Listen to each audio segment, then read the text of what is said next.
Okay, so we are about ready to start. So today we will be playing on 888 Poker. And I still have some work left on configuring where I sit on different kind of tables, and actually I got it right the first time and completely wrong the second time, so interesting. Well, we'll see. We'll see what is the right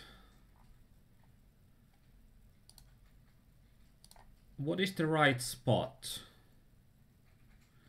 Is it number 1? No, number 1 is there, so 1, 2, 3, 4 and 5 would be correct.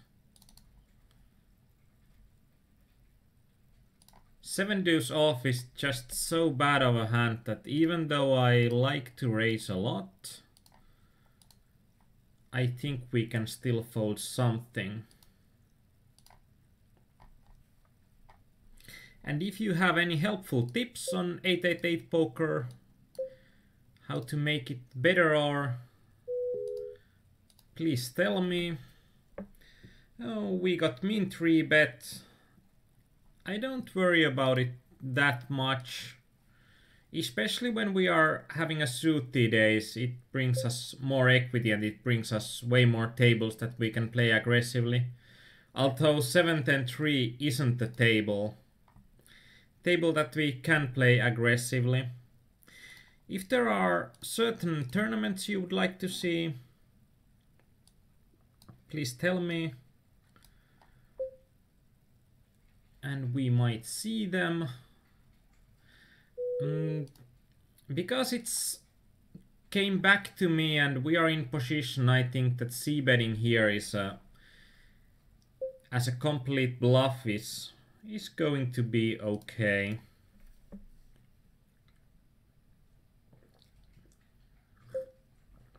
And now it isn't even a complete bluff anymore when we turned an open-ender, so there are some nice cards for us, and with an open-ender, when he re-raises us, we can carry on. We got a limper. And we completely whiffed the river, so it's going to be an easy fold. And here our hand's value diminished by quite a lot by that ace coming on the turn, but we are still having decent showdown value, so. And I'm trying to get to showdown cheaply, and he hit the ace and didn't get any value for it when he was ahead, so I'm pretty satisfied with that. If it's possible, sound a little louder. Am I now louder? Last time we had some problems with my guest, so when his sound was so weak, I had to put my sound as pretty weak as well. So, but I can increase it, so I have a lot of sound left. And good night, good evening, Snodikin. And thanks. Good luck is always something that we require. We require in these MTTs. And I'm starting to move the boxes in a way that it makes a bit more sense for me. I wonder where I can put the HUD boxes so that they are the least amount bothering to me. I like the 888 Poker's usual the view, because there is plenty of space where you can put your HUD boxes, but it still takes some use for getting the boxes in position that, and And also getting used to the sounds the software makes.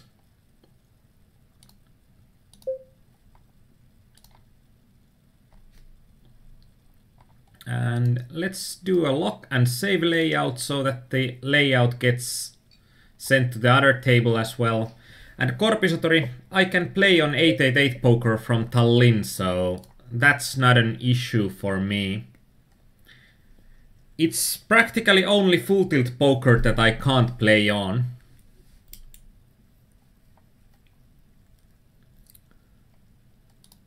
And let's see what tournament is this. Turbo Deep. Sounds nice.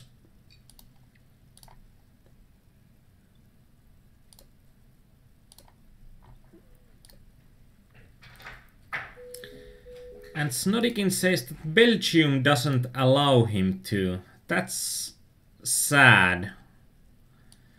I think the Estonian government has been pretty similar in their views, but it's only a problem for the sites that have an Estonian license.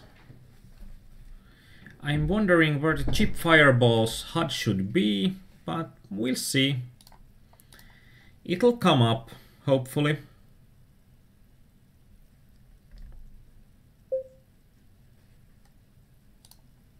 Actually, late registering to this Turbo Deep wasn't the best of ideas.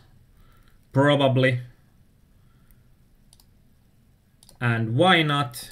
Because we got only 16 big blinds. Blinds in the tourney. And we got to the knockout later on, and usually it isn't a good idea to late reg to a knockout.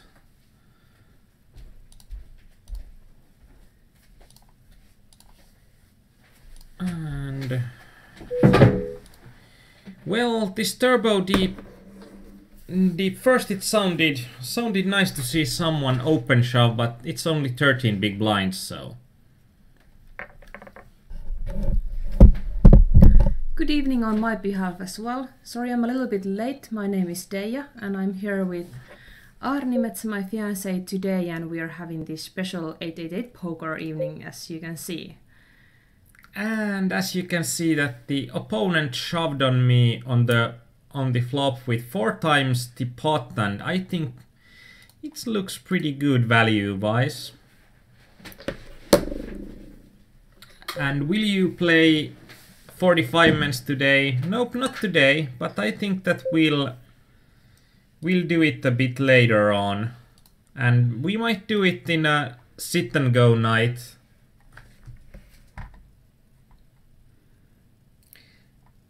So how does this feel like for you? It feels different. I like that I can get pretty familiar looking cards, and I like the amount of space.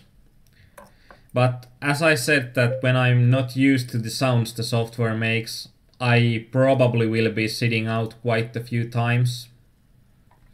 Hello, Kaleon. Hi to you too, Snowdeki. Nice to see you here, and all of you as well. And I took the 5K guaranteed to $24 game. So we'll be there.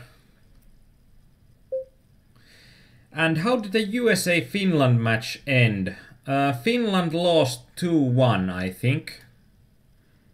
That's not good. No, because it might mean that Finland can't even get to the quarterfinals if everything goes badly on the late stages.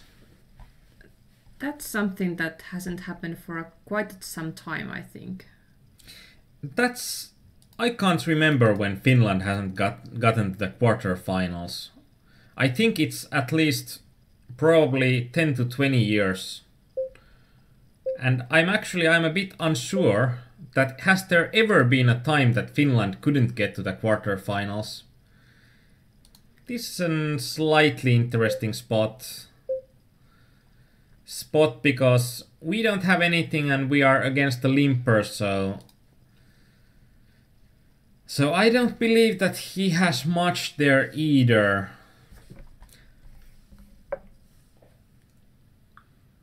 So are you some kind of a character from Asterix or what's going on there? I don't know.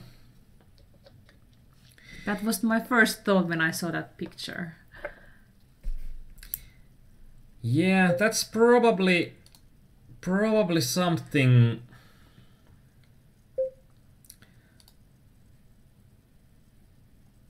Probably something to look later on, but I think that it was just something that was there already. And Pusilpet said it has been over 60 years or something like that. Shameful. And Snodiki says that Anderlecht won the Belgium championship, so... Woo! Congratulations. Awesome. And actually, when there is a G on 888Poker, what does it mean? After the tournament name on those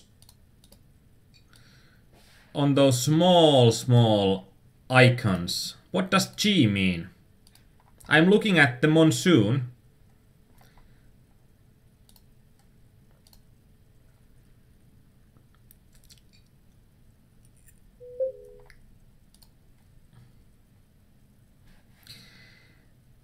Yeah, when Julospro said that in 50s, 60s and 70s Finland was the last one.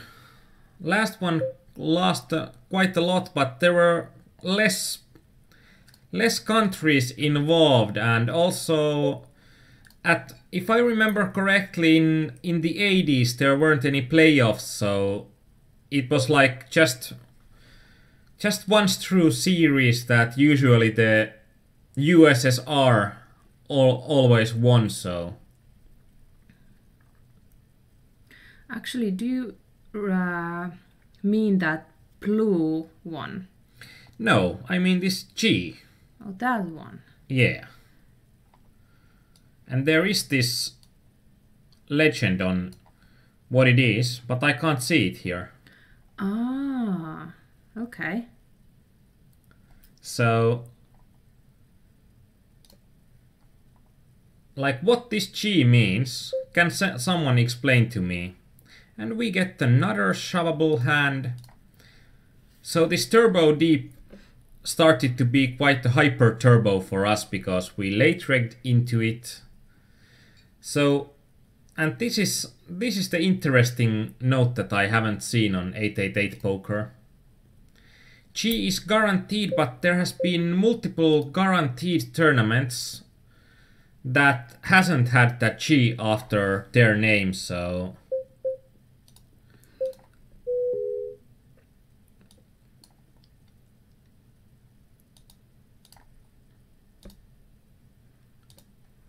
And what are you laughing at? I was laughing at Julospro's comment about, wow, I can't even English. So that's good. Yeah, actually I know the feeling because I haven't been here for a while for some reason. There has been something else going on and it has been a few weeks already, I guess, and now I just realized that my English is way worse than the last time I was here. So actually it's a good thing that today is gonna be a long night, I guess. So we have plenty of time to talk. And let's see if we think about that after 5 or 6 hours, but at the moment it's good to be back. And here with the king deuce, when we are hitting the deuce on the turn, we are trying to get to a cheap showdown. And we aren't getting the cheap showdown. Yes, Markus, we are on YouTube, and as usual you can find the link to the correct address on our webpage www.pokerimania.com/forum, and it's on the top banner. And here I think this is something that especially the cash players are having problems with on what to shove. And here I think we can just shove it in because there is so much already in the pot. I wonder where this Chip Fireball's stat box is because I can't find it. And we got a call with 8-3 off. What? And he won it. Well, ladies and gentlemen, as you can see, these games are profitable. Please join. They must be. It was something that and here Breakfish it has been shoving quite a few hands, I think, or at least I have seen a few shoves. I'm having problems with my HUD for some reason. My HUD doesn't like this table. Let's figure it out. Let's do that. Well, my main game is Hypers at the moment. Like Aarnimetsa, I'm playing Hypers on PokerStars. And 6max and 9max, both of them. And here we are getting into a sticky spot in the turbo deep because our stack starts to decline at quite a high pace because of the antes and everything involved. And Snodikin, you like the 8-3 off call or you hate them players. I absolutely love it because it makes the games so much more value rich. So even though I lost the hand, it doesn't matter that much. It's more important that how I got the money in. And if there are players that are going to call with 8-3 off, I think that we are having a fun session tonight. And I think that was extremely good example of the players here so far. And I think that's a good thing because we just agreed on a deal with 888Poker, so you are more than welcome to register there through us, and you can find the correct links on our forum both on the English and Finnish side. And you can see we have a new sub-forum on the 888Poker, so please read there. What do we think about 888Poker? And 99 Rebuy Frenzy is a great tournament. If I can just see it where it is, I might join it. Join the tourney. So Korpisoturi has some basic advice for us. At the early stages, people play very loose and fishy. Oh wow, yeah, we like that. And when the stacks are smaller and the deeper the tournament gets, the player play way too tight. We like that. We like to abuse tight players. I think that's probably the general mode of players that are bad players. That they are playing way too loose at the beginning stages of a tournament, and they are then playing way too tight at the later stages. So they are playing pretty much the opposite of the basic tournament poker strategy. Markus would like to know, what do you think about the software compared to stars? Markus, I haven't had that much experience yet, so I'll refrain from commenting. I think that you'll get better answers from from Korpisoturi or someone that has played a lot there. When we are having just 2 antes left, we are never going to fold any hand on this kind of situation. So we are going to get it in with 7-6 off, and we'll see if we get lucky. Well, basically that's a flip, right?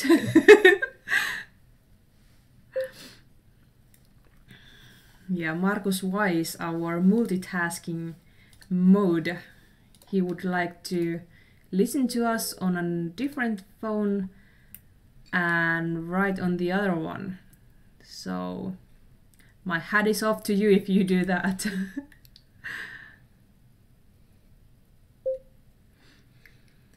And here we'll see 2 limpers at the early stages. And with Ace-10 suited, if it would have been unsuited, I would be more inclined to raise there. With suited, we are getting way more boards that we can go aggressive with, and on the turn, it might have been a spot to bet when on the flop we got checks from both of our opponents. And Vlor said Aarnimetsa has came straight from the golf course to this coaching. Yeah, actually, this is an awesome shirt. This is a golf t-shirt with some kind of a technical wonder material that when it gets hot, the shirt stays cool all the time, and it's like probably the best shirt to grind with on the summertime. Even though we are having air conditioning here in Tallinn, but we are just probably too cheap to put it on until we need it.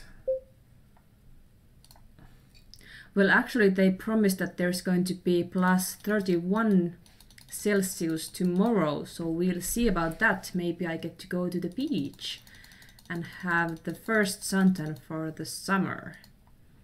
That would be quite awesome, because it really is nice to have sunny weather for such a long time. This is a knockout frenzy and it looked interesting. So if I can understand this correctly, this tournament has the prize pool of 149 and you'll get all the... So this is like a winner takes it all tournament from start to the end, because you'll only get more money when you are eliminating your opponents. So Paistisille, no offense, but I don't want to see you grinding.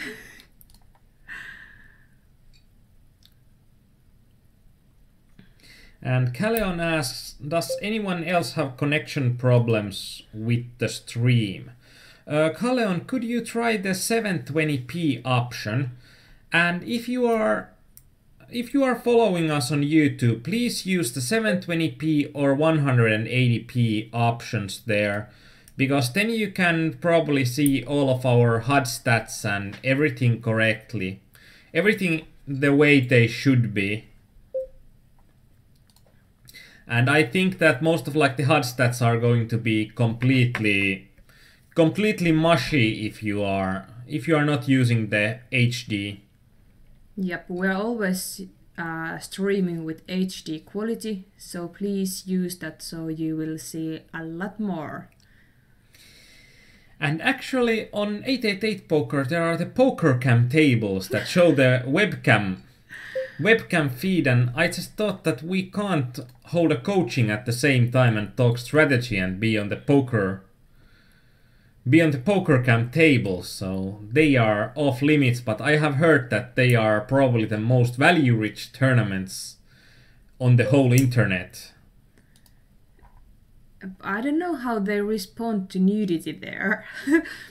I think that if I would be playing there, then it wouldn't be a problem, but no offense again, Paistisille, if you are showing your hairy ass every time you lose a pot, I don't know. I think that's going to be something that... And in here, I think this is a set mining opportunity, but when we are having such a short stack, On a limp spot, usually I like to have at least 30 big blinds, because when we are set mining, even though we are hitting our set, we are not always winning the pot. And also, when we are set mining, there is always an opportunity that somebody behind us wakes up with a better hand. So everybody, if you see the naked reg on the Omaha cam tables, raise all the time.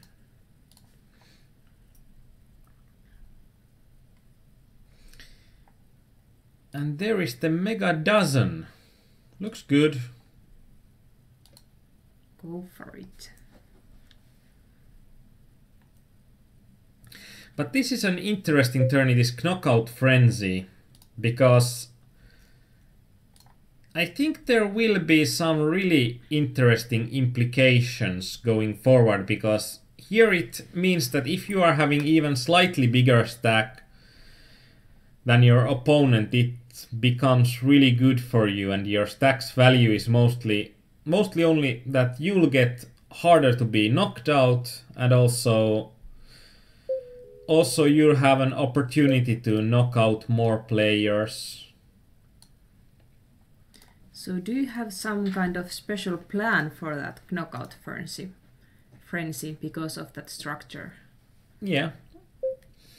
Kill them all? Yeah, pretty much. And that's our input for this strategy tonight. It's practically just that every chip has the same value on every other situation than elimination situations, so we are just going to play it without any ICM implications. And of course we are going to win it, because there will be $1.49 to the winner.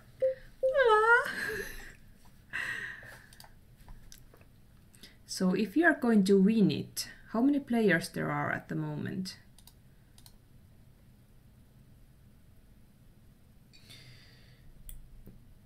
Uh, 149 perhaps. Let's see the lobby. 140 remaining, and there is now $1.71. Oh.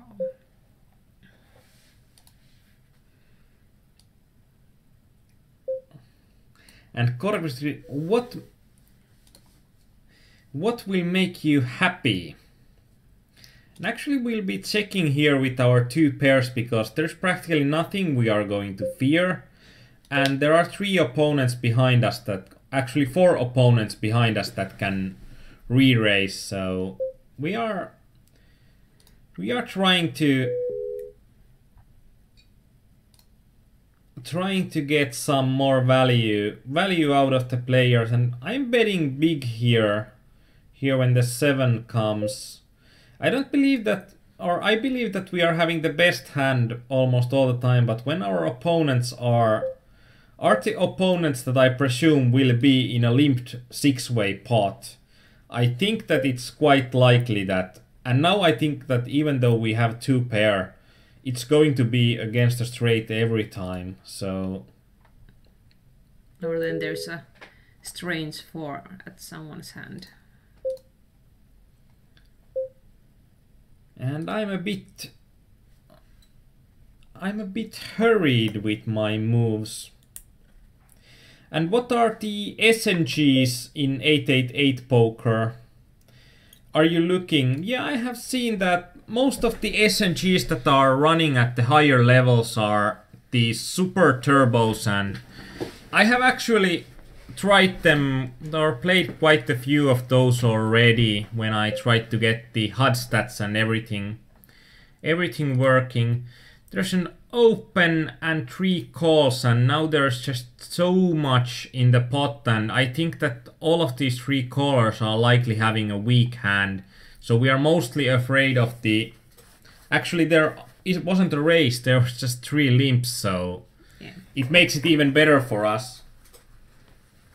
And Kaleon, yeah, so in there you might win the bounty tournament and barely win anything. Yeah, that's true, so it might be horrible for us even if we get far. I know that there has been, I think, 1 tournament that was a progressive knockout, and we got our first knockout when we were in the money, which was completely horrible. And one of our opponents limped with sevens. Interesting strategic option. But anyway, if we end up winning that knockout frenzy, we will be able to participate in the Rahastusjahti, which will be good. Yeah, like winning 171.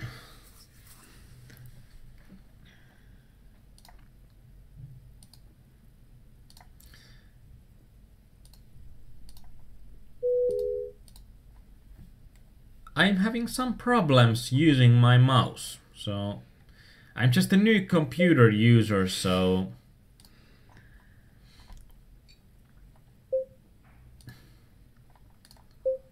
well, you will get used to it, I promise.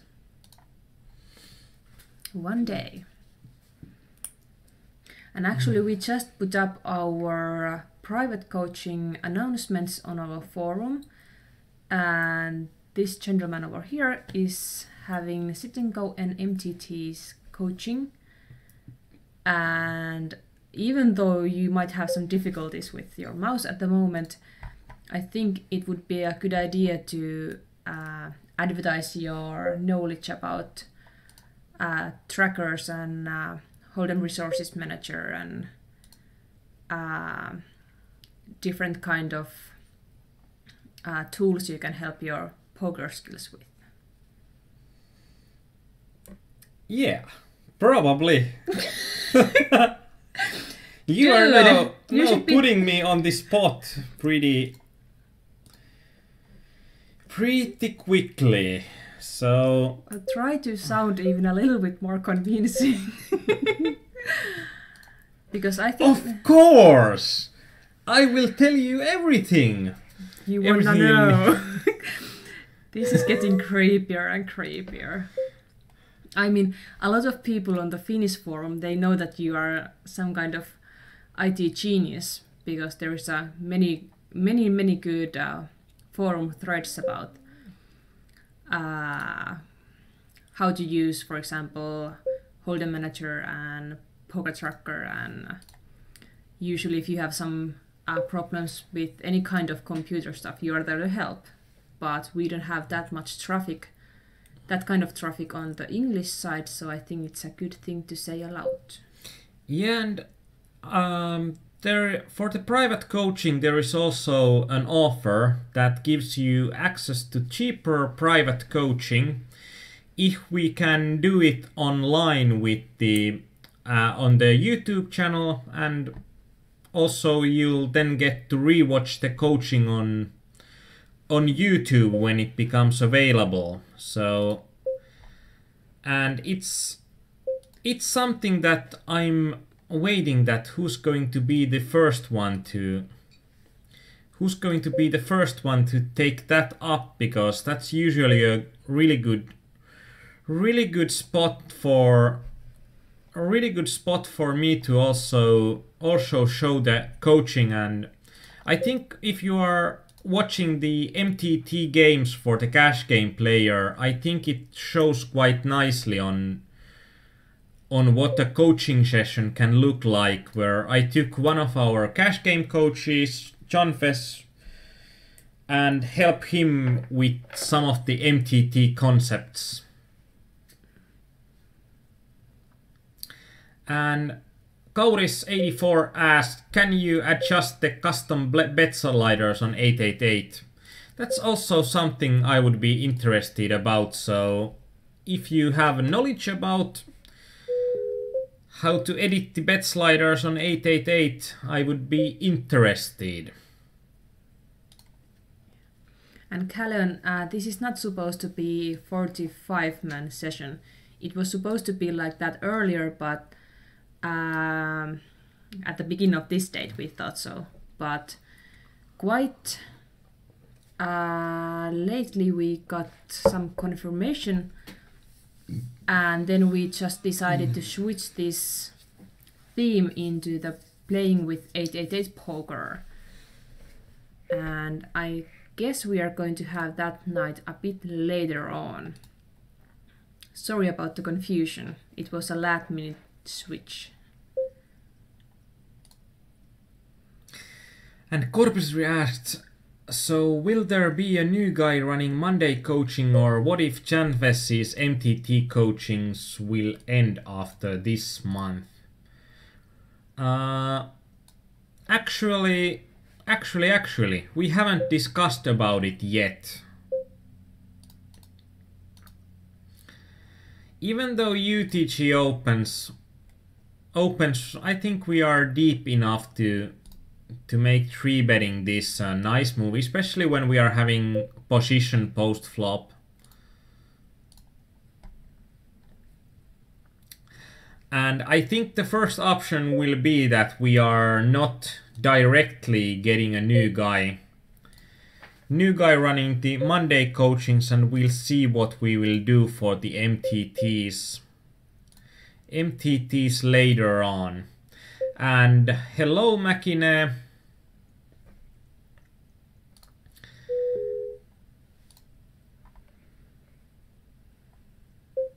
And I think when UTG calls, check calls pre-flop, and then I think there is still quite likely that it's a 50-50. Is it going to be a better ace or worse ace? And when I'm seeing ace-2 suited, I'm way off. Yeah, and I thought that when he bets the river, well, I thought that I will be looking weaker if I check the turn, but that's a missed spot, and I should have just like taken everything from him. I think it requires quite a lot of adjustment for your game to be better for these people, in the sense that you will get more out of them. Since I thought this was like Mega Valas, but it was Maglavais. I read the same.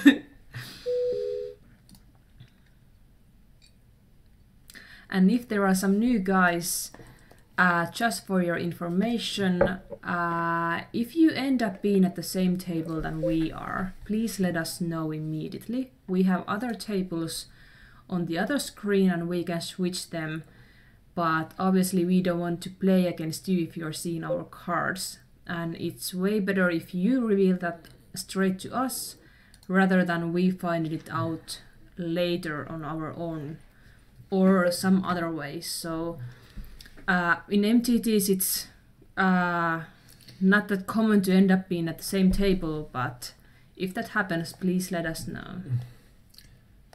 Yeah, and I just thought on the UTG range of this, the big A85, I would have played it differently if it would be someone like this Govna Poel that's has been raising a lot and seems to be a lot more maniac-y, but this guy looked like tight after 24 hands, so I thought that it will be likely that he's going to be in his senses with the UTG opening range. And Seagull Steven, hi. Actually, we discussed it, or we have told it about briefly in the chats, that if the crowdfunding for the MTT coachings in Finnish doesn't pick up, we are likely going to end them starting next month. And 3.8k to call, I think that his range will include most of the pocket pairs, so this will be an easy call for me. And also Queen off, if that's in his 3-bet range, that he's 3-betting UTG plus or UTG plus 2, it's going to be way good to call him. And this is also, I think, that because this is a knockout tournament, especially when I knock out him, it's even better. No way. I just thought that when there is the same face staring back at me, I'm just thinking that and I think that people are looking at newbies like those guys haven't changed their avatars or whatever. So I think it's a good thing if they think that you are just a newbie and fish and you don't know even the rules, because then when you are hitting them hard, it just comes out of the blue sky at first.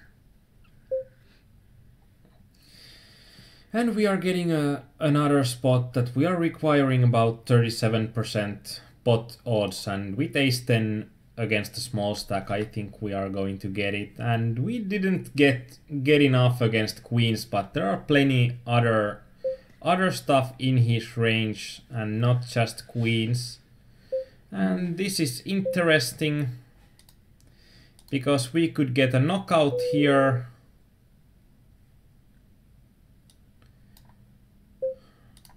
Actually, this knockout, it's hard. And then you have to say that it's not hard because you don't want to get a knockout, but then how to adjust to that possibility. There's quite a lot of people behind you and they can wake up with way better hands. Every time it says that dee-doo, I'm worried about what's the game I have been missing. But there was third guy who called that push from UTG +1 or UTG, and he had ace-4 offsuited. So that's quite amazing. Yeah, I need to replay that. Oh, the first opener had ace-king off and he shoved 14 big blinds. Interesting. I think it also requires on a new site that you are playing with less tables so you can see what goes into showdown and how the people in general are playing.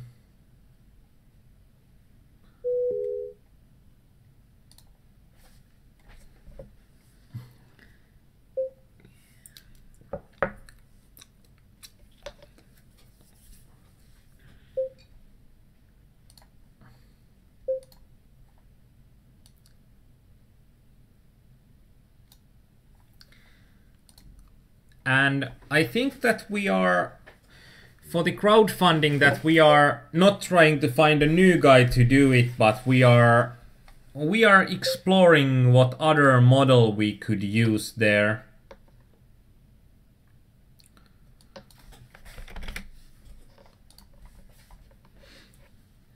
Actually, I could have raised it just to 600. But well, we'll see. It starts to get interesting again when somebody cold calls behind us from the blinds. And Calleon, yeah, it's a bit nasty when there are so many big stacks behind me, and it gets even nastier that he's open shoving ace king off, because I think that he's going to be open shoving some of the bigger pairs as well. This is also a slightly interesting spot. And this is something that I'm betting low, even though I think that I'm most of the time having a better hand here. I actually still think that I'm having a better hand than he is. And I think that in general I'm just trying to, when I'm betting the flop, I'm trying to, even though I'm having the best hand, it will become really hard for eights to just go calling the next streets, because it's quite likely that there are going to be bigger cards than eights.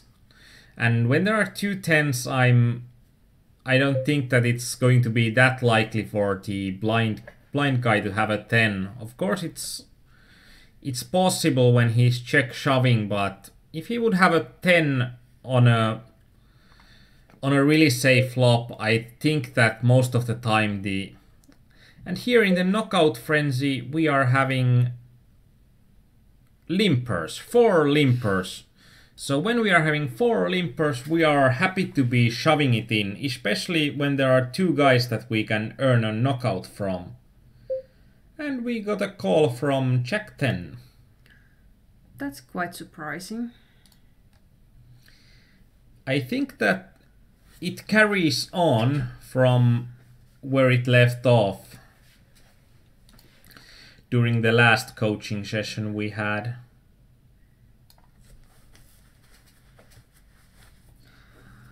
Like, we haven't been winning that much of these spots when money went in. But it's really interesting to see the hands the people are playing with. Since the more you see those, the more you will be able to adjust to them. And that Jack 10 offhand was something I really didn't expect. Yeah, it's not going to be a good call, because my range there will also consist of hands that are going to be either dominating or just being better hands than Jack 10.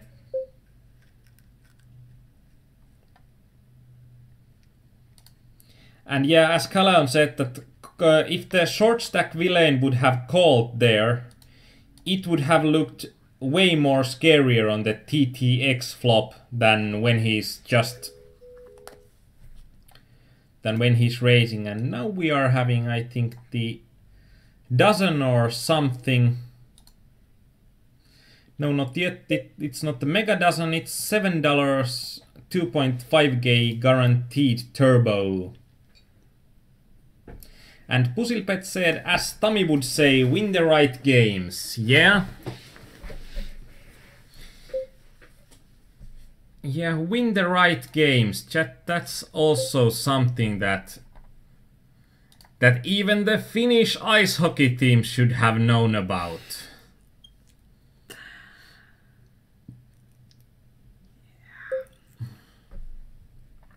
I guess that ice hockey team will be kind of like a sidetrack always on our coachings.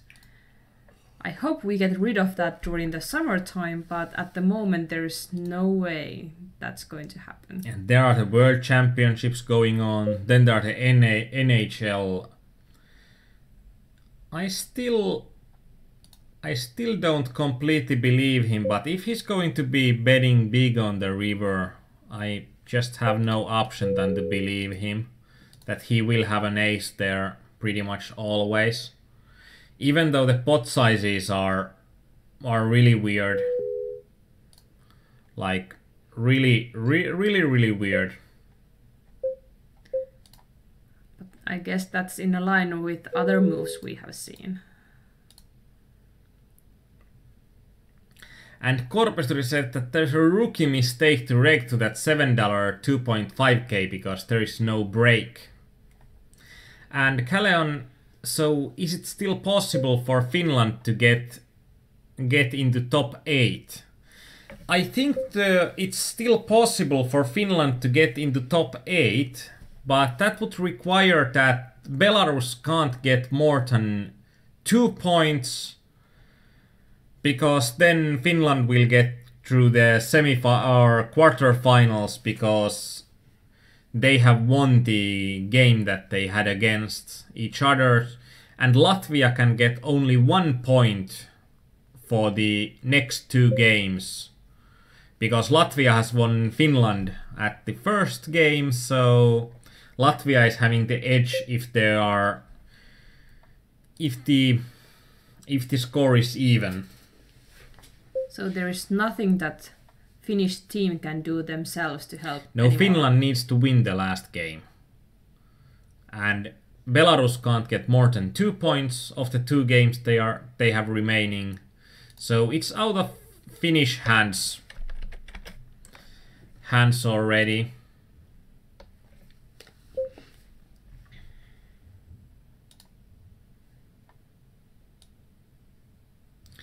And Seagull Steven, yeah, I think that when Variance has hit those coachings in quite a harsh way, it has made them pretty hard to keep. And when the opponent is betting big, like there is not much that I beat when the jack comes in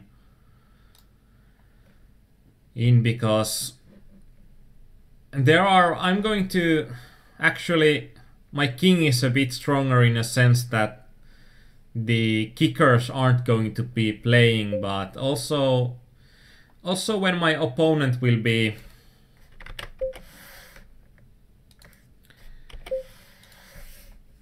when my opponents are going to be my opponent is going to be getting a straight with any 10, and there are multiple better two pairs. And Pusilbet, if Finns lose against Kazakhstan, then it's going to be, no matter what, Finland is then out. I didn't even know that Kazakhstan is going to play anything. That's so weird. Actually, Kazakhstan is having a good team in the games. Oh, really? Yeah. They are having a really good team. So the Finns may lose?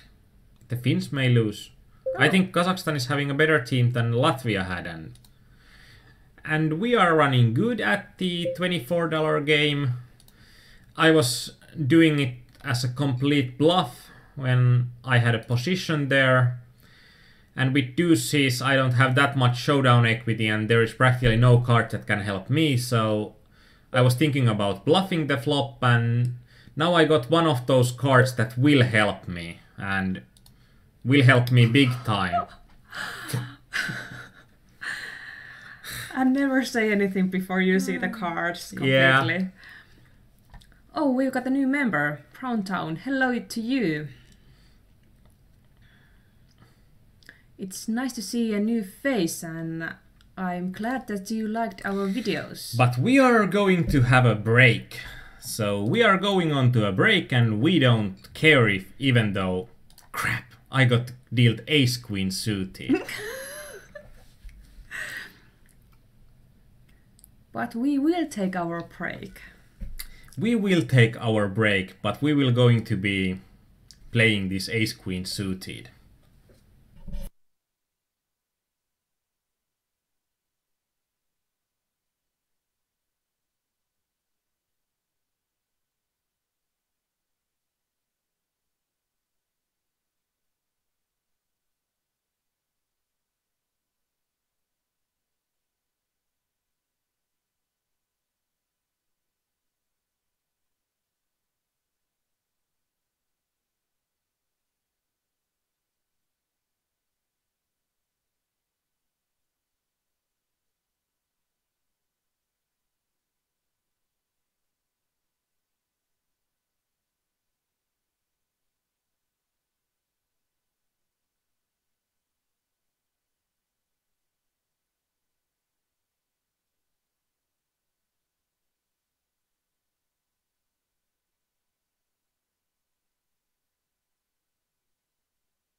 And so Marcus Y is asking about what happened with the ace queen suited. And with the ace queen suited we had an opponent that wanted to play, and the opponent that wanted to play had, I think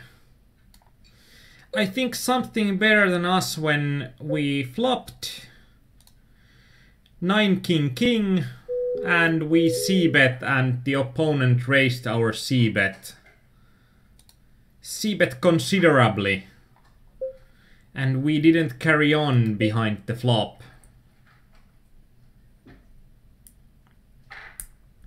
And welcome Browntown.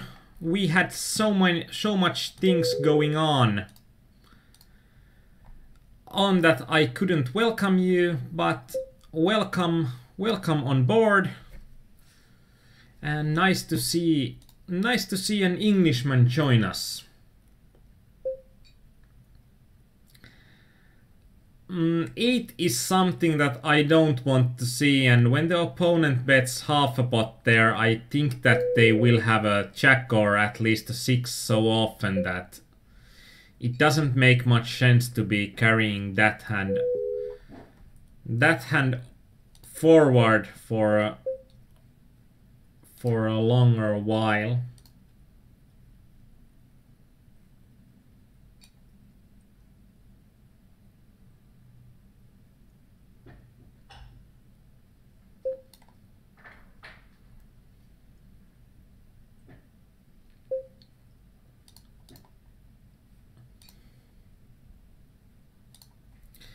And there's a crazy challenge that Kaleon suggested, that watching The Bold and the Beautiful starting from the first episode all the way to the last.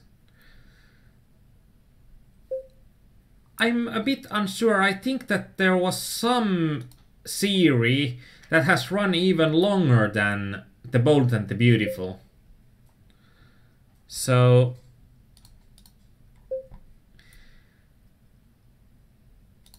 I think that there is some series that it's even longer, but even The Bold and the Beautiful, it will take forever.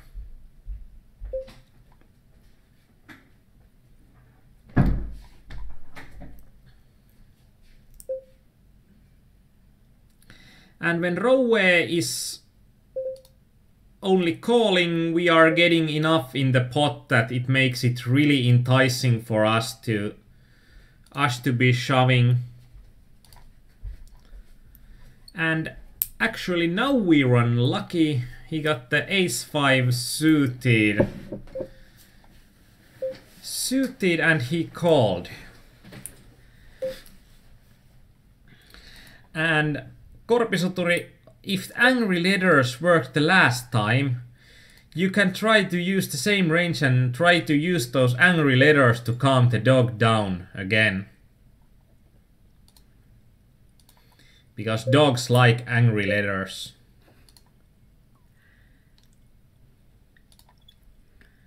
Bold and the Beautiful, Young and the Restless, Days of Our Lives. Does any of those seems like a good option? I'm just thinking, what is the TV series that has produced the most episodes? Probably one of those. Yeah, probably.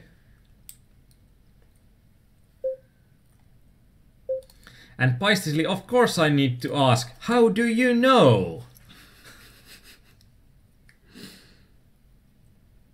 Kalean King 10 suited 3-bet in upper right.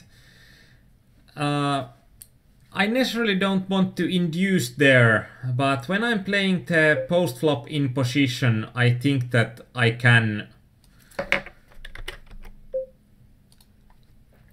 raise it profitably when the opponent just min raises me.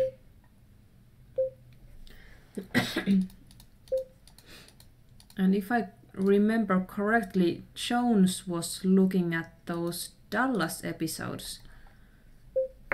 Am I right? Were you the one with the huge Stetson? Huge Stetson. That's going to be...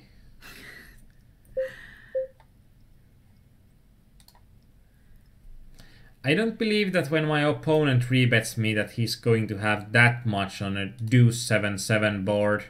And if he's stopping on the turn, I'm going to be stealing the pot from him.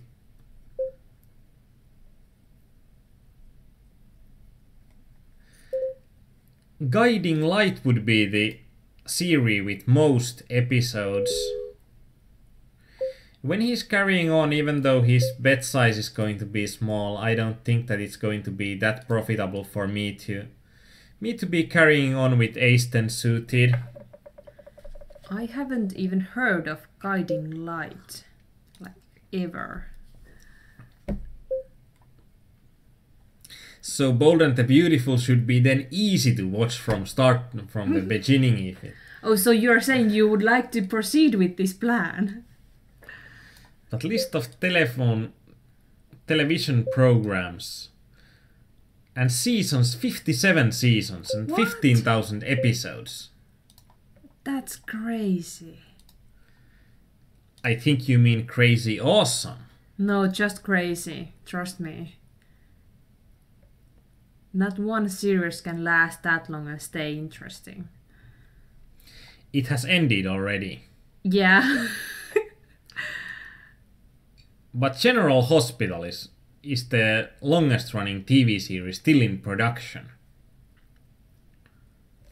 So there is a reason why hospital series are lasting, because they are good.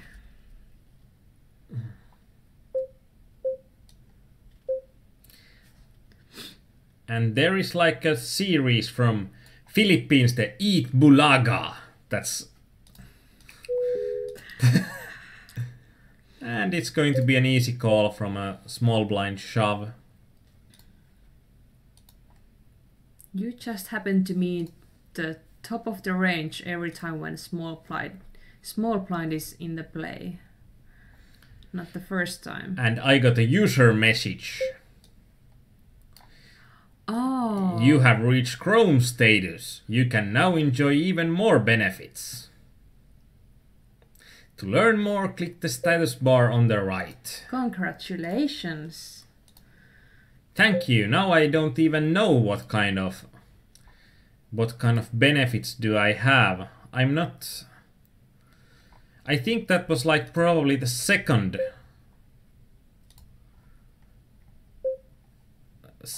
raise of my status, so the first levels come quickly, but unfortunately, even though the first levels come quickly, I think that there is not that much value in the first levels. So Korpisoturi is teasing the duck with Aarnimetsa's voice. That's kind of tough.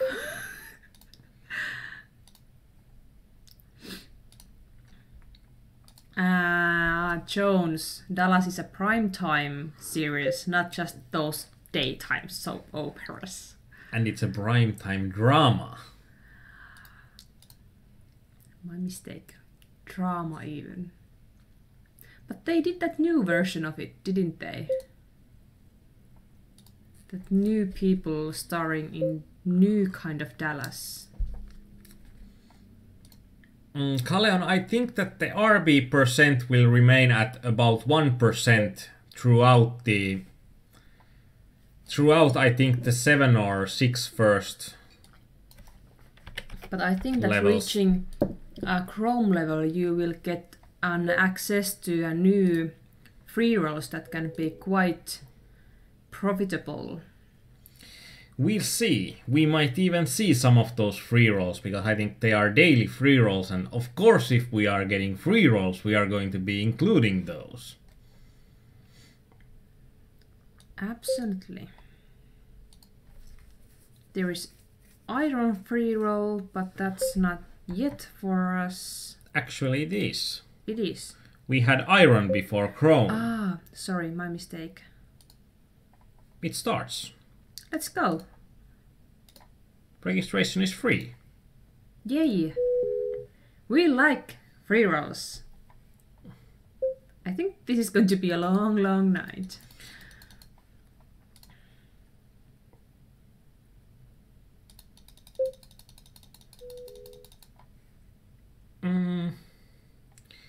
We are having a nice opportunity to shove here. And this is also one of the problems if I'm putting my optimal rebuy strategy into use, because in this iron free roll it's a rebuy plus add-on. Ah, okay. I hope it's not unlimited rebuys, because then it can be one add-on. Only one add-on. Or unlimited rebuys, so it might be an expensive free roll. That's also something that has probably never happened before to me.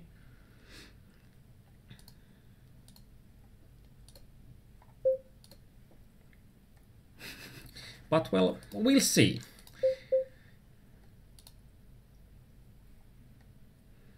We'll see. Will we see expensive free roll?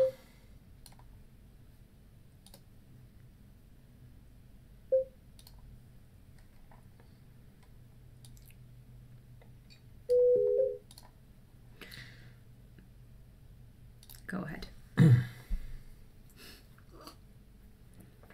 What? I was starting to speak at the same time than you were, and then I just decided that you must be something more interesting than I do.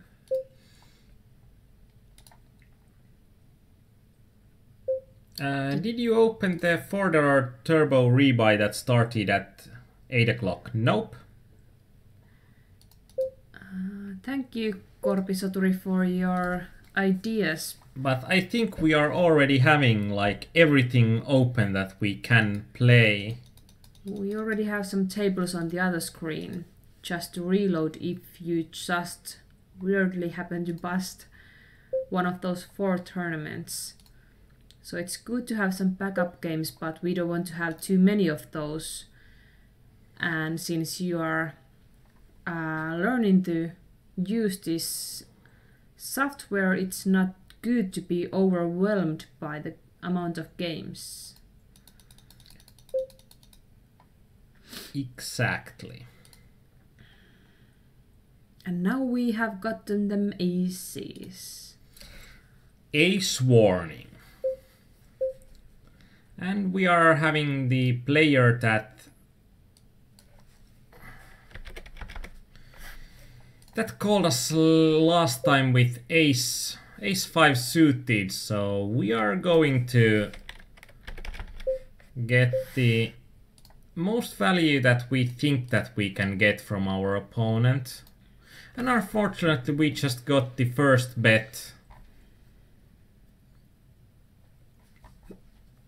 But if there is an idea that you would like to see on 888Poker, please tell your ideas. We can accommodate some ideas. Probably not all, but some.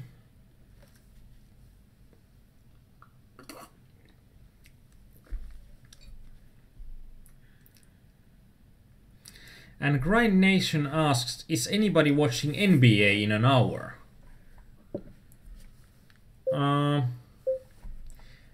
What's coming from NBA? Is it the playoff time already with the basketball as well? I think that's something we haven't been discussing about. There's a simple reason for that. Nobody follows it. I don't follow it and I don't understand practically next to nothing about basketball. I have read some books about basketball though. Why on earth? Why not? Oh yeah.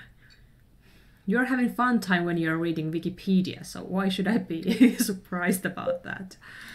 Basketball is one of the most statistically analyzed sports ever, so that makes it interesting.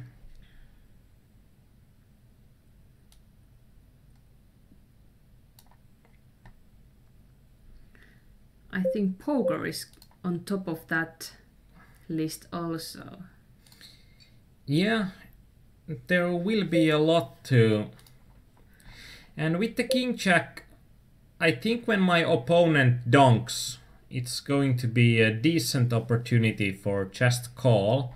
And when we are hitting, we are wanting to have more money on the table when I think that it's quite likely that we are having the best hand, and also we are having the situation that there are two flush draws, so our opponent should be pretty likely to carry on.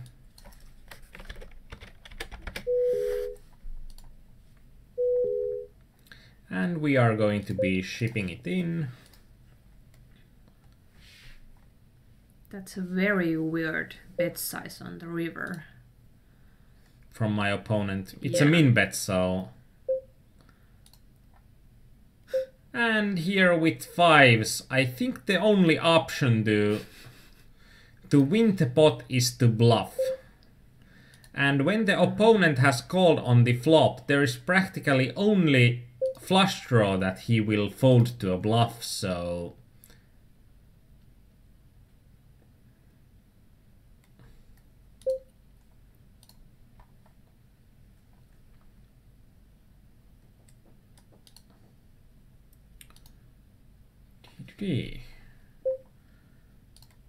I'm having some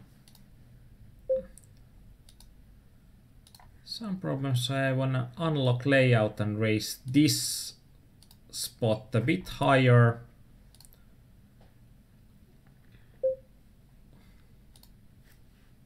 Now I saw how it looks like when someone's chatting there. There's going to be a different chat bubble on the table as well.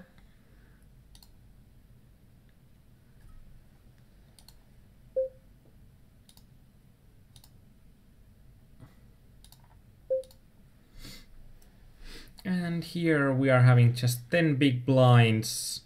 There's one limp and there's a shove from a reggy looking player.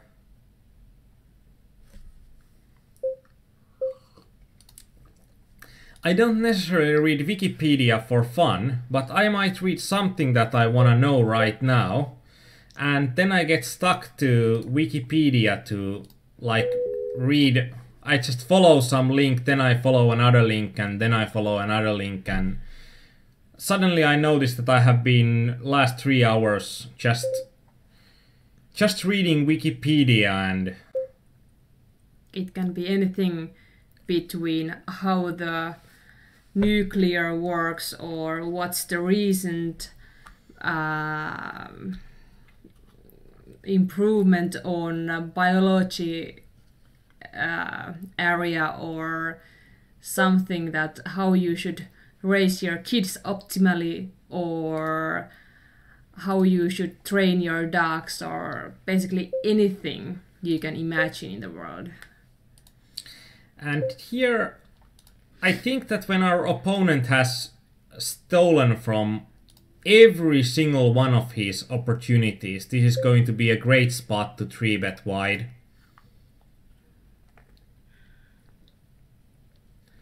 There was some Australian guy who lives now in Sweden. Yeah, but I think the Australian guy now living in Sweden was the one asking for... Oh, okay. I think there is one member that is Swedish as well. And I think Eurospro or someone asked, like, why on earth would an Australian move to Sweden? I know why. There is perfectly good reason for it. The Australian is allergic to heat or like that's warm the first, summer. Right, that's the first option that comes to your mind. I just think that we have been seeing, or what we are seeing from Australia, it's going to be that there will be sunshine and beaches. And what we have seen from Sweden, it's going to be cold and rainy in general. Yeah, I didn't say it's a good way to make that switch from Australia to Sweden. I would personally prefer to do it other ways. from Europe to Australia. I would love to go there one day. Unfortunately, I haven't had a chance to go there yet. And we are having ace-4, but even though we are having less than 10 BBs, I don't think that we are having a good enough ace to shove here. And Korpistri asks, beautiful blondes? No, he doesn't like any plants. Sorry. Right? Right. Yeah. So what's the best place to visit in Australia if you only have a chance to go to a one location?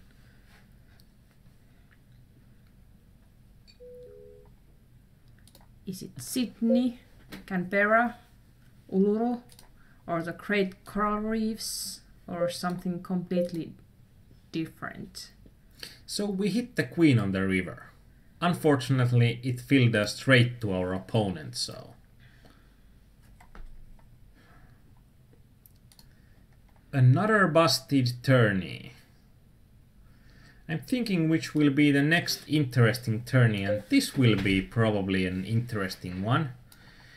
And this is a mega deep, super turbo, very deep. And I just had to get it when I saw that, hey, we are doing a very deep super turbo, like whatever it is. Yeah, our history shortly is with super turbos, hyper turbos, hypers. But usually very signals. deep is something that you don't never combine with super turbos. They are never ever very, very super deep. So maybe that's the reason why you took it. There is something new for you, in a sense that it's anyway a super turbo.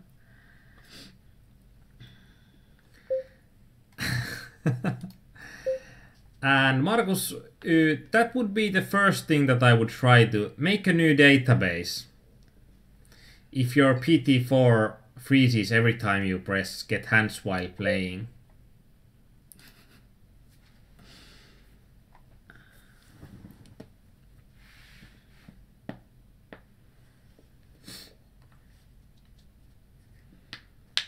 But like, there is someone that has, from the marketing department, that has gone wide, like, what can we do for a tournament? Like, let's do a guaranteed tournament. Let's make it super and very.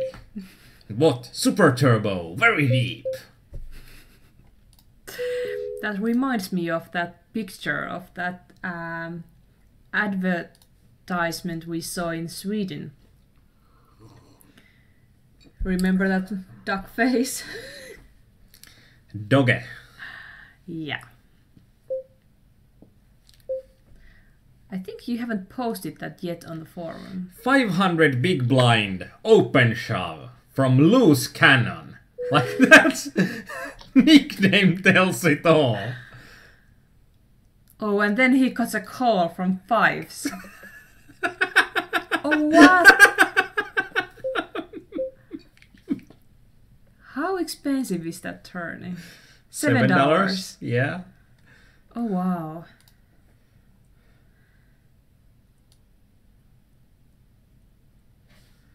And Crime Nation has gone surfing in Sweden. Oh, wow. Yeah. Surfing in Sweden? Where? I think that you can do something like kiteboarding in Sweden, but I don't think that surfing is possible. Yeah, there is a lot of people kiteboarding in Tallinn also. There's a very good possibility for it. Yeah, kiteboarding is something, it looks awesome. Awesome when we have seen some kiteboarders nearby.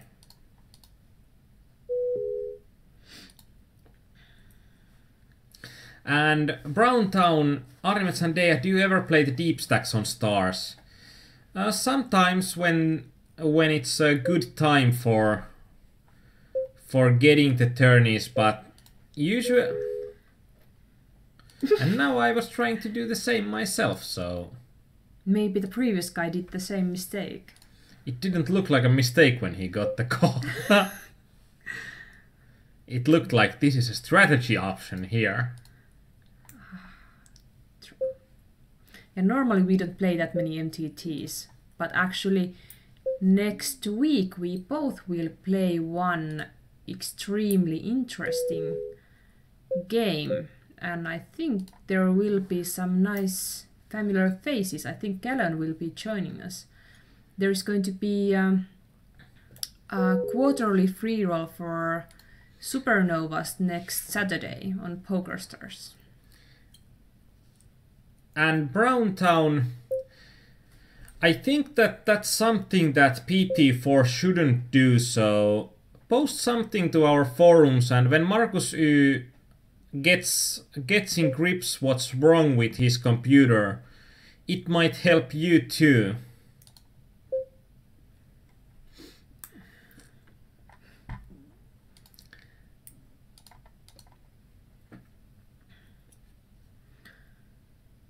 Yeah, but normally we play only sit and goes. And now I know that Grind Nation is lying, because whatever happens in Sweden, there is no ocean in Sweden. like even though surfing could be nice, but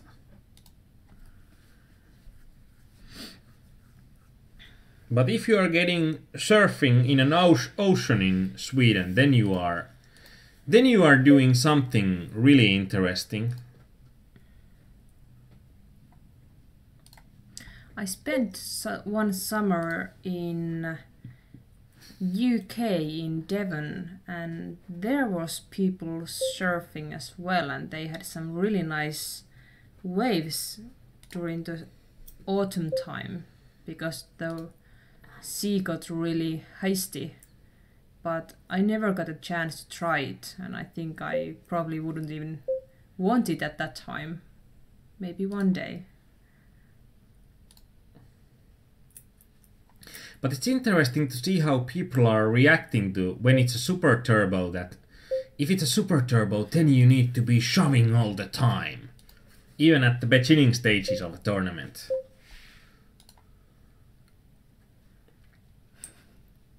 But it's a super turbo. Go for it!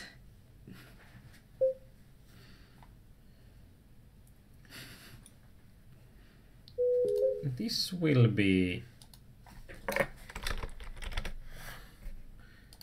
interesting. I'm going to be... This is a raise fold hand, this King 5, for sure.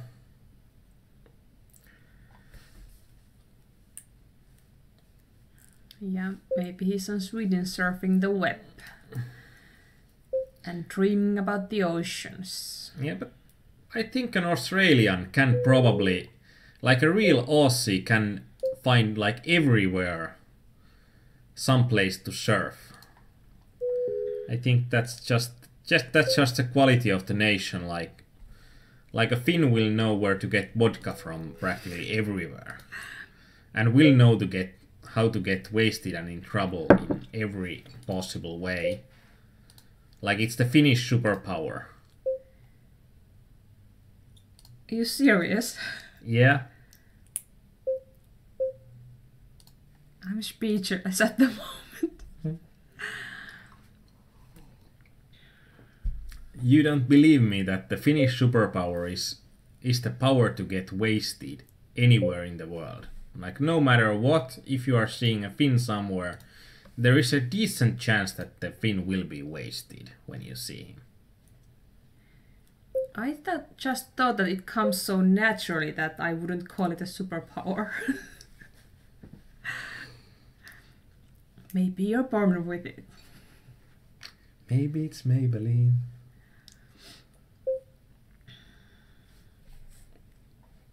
Markus Y. Creating a new database didn't work. Should I try to install an older version of the PT4?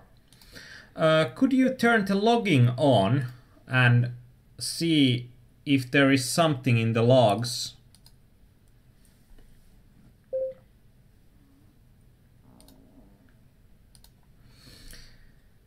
My microphone is blocking the view of some of the buttons, so I'm having a problem in one table. Well, at least Korpisoturi is agreeing with you. So he might have that superpower too. And Kallen said that a7 off upper left, I would prefer to shove pre. I think that I'm having a slight problem with the c-bet sizes, and that's an 888Poker problem. Because I have been sitting out on multiple tables, I'm a bit twitchy about how quick I need to act, and that's why I have been utilizing the half the pot button a lot. As you probably have seen on my previous coachings that I'm usually c-betting less.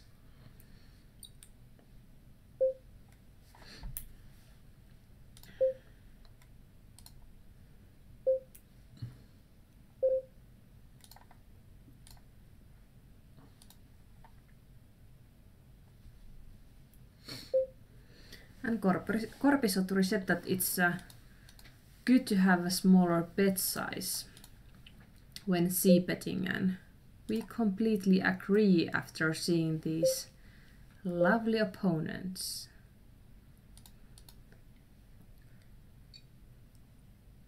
It depends a bit on the textures as well.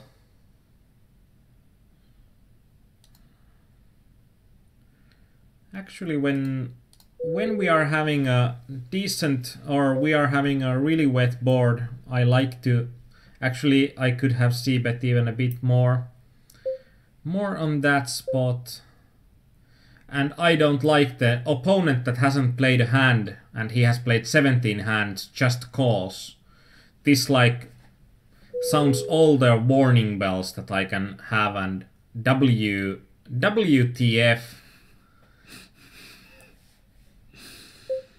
Oh well.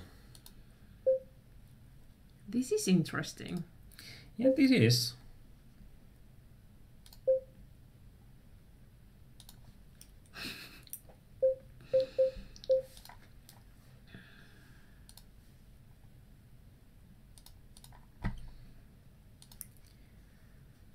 And this is going to be interesting when Korpisoturi is explaining what he's doing in real life.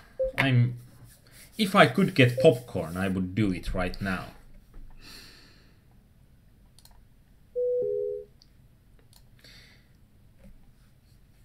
And the opponent that got it in with fives on the... or it isn't the same opponent anymore.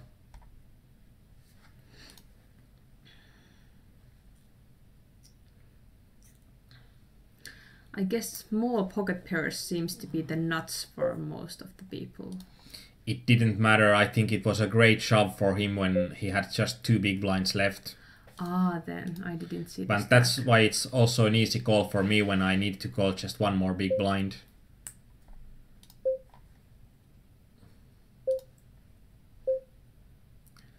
And I first thought that I can check it for free, but I couldn't.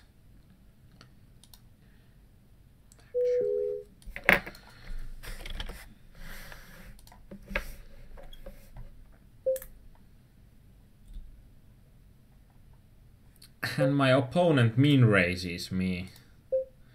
It's going to be interesting. I'm just now trying to calculate, even still, when I don't have the nuts, but I'm trying to calculate on how can I get my opponent to give me most chips with the weakest range possible. And I'm thinking that if I'm giving him an opportunity to also spoo, it looks horrible for me because there are some legit tens in his range, but he has been so aggressive that there will be also bluffs and sevens and pocket pairs that are weaker than mine, so it's still an easy call. If he had bet only half a pot, would you have called? Yeah. But I think that's something that when the opponents are are bluffy or are very aggressive, then most of the time when you are having a really strong hand, it's just a matter of giving them the rope and giving them the opportunity to like hang themselves in the pot. I don't know if that's nicely said or not, but usually giving the opportunities the opportunity to do stupid things works really well, because the opponents are looking for those opportunities.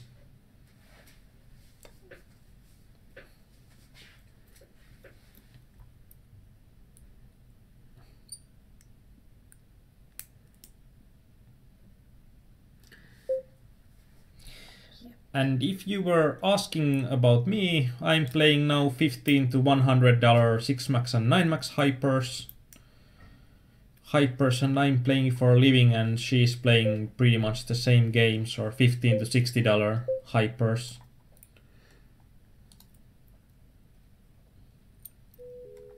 So MTTs are a break for me, but I have still been quite successful in MTTs as well.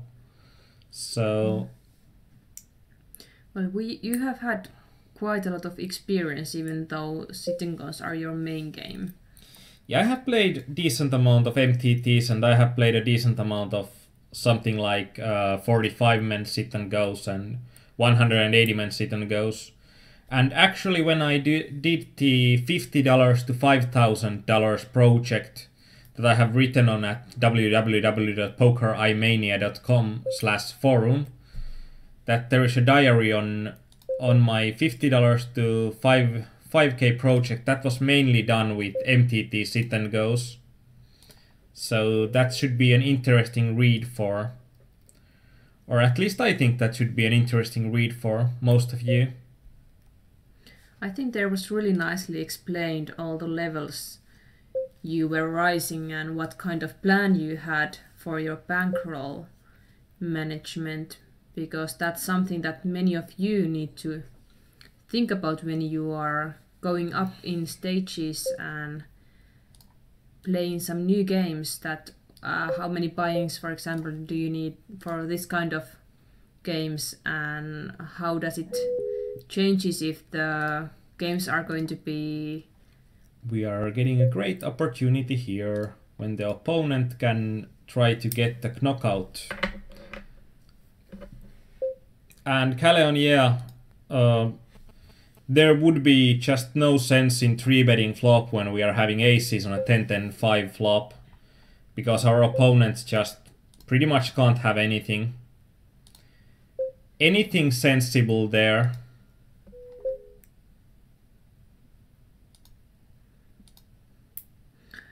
You're playing that free roll on the other screen, and you have been changing the tables maybe 10 times already, and it always announces it. Yeah. You are now moving your table. And here, with kings, I think we are doing a slightly exploitative re-raise here. Even though it will look really strong for a more thinking opponent, but we are not playing against, or at least I'm thinking that we are not playing against the cream of the crop here, so I could have actually min-raise called that as well. And Caleon actually is one of our poker coaches, and I think we are awaiting an English private coaching announcement from him as well, if he's going to be doing it, and he's playing for Supernova Elite. That will be an interesting year-long project.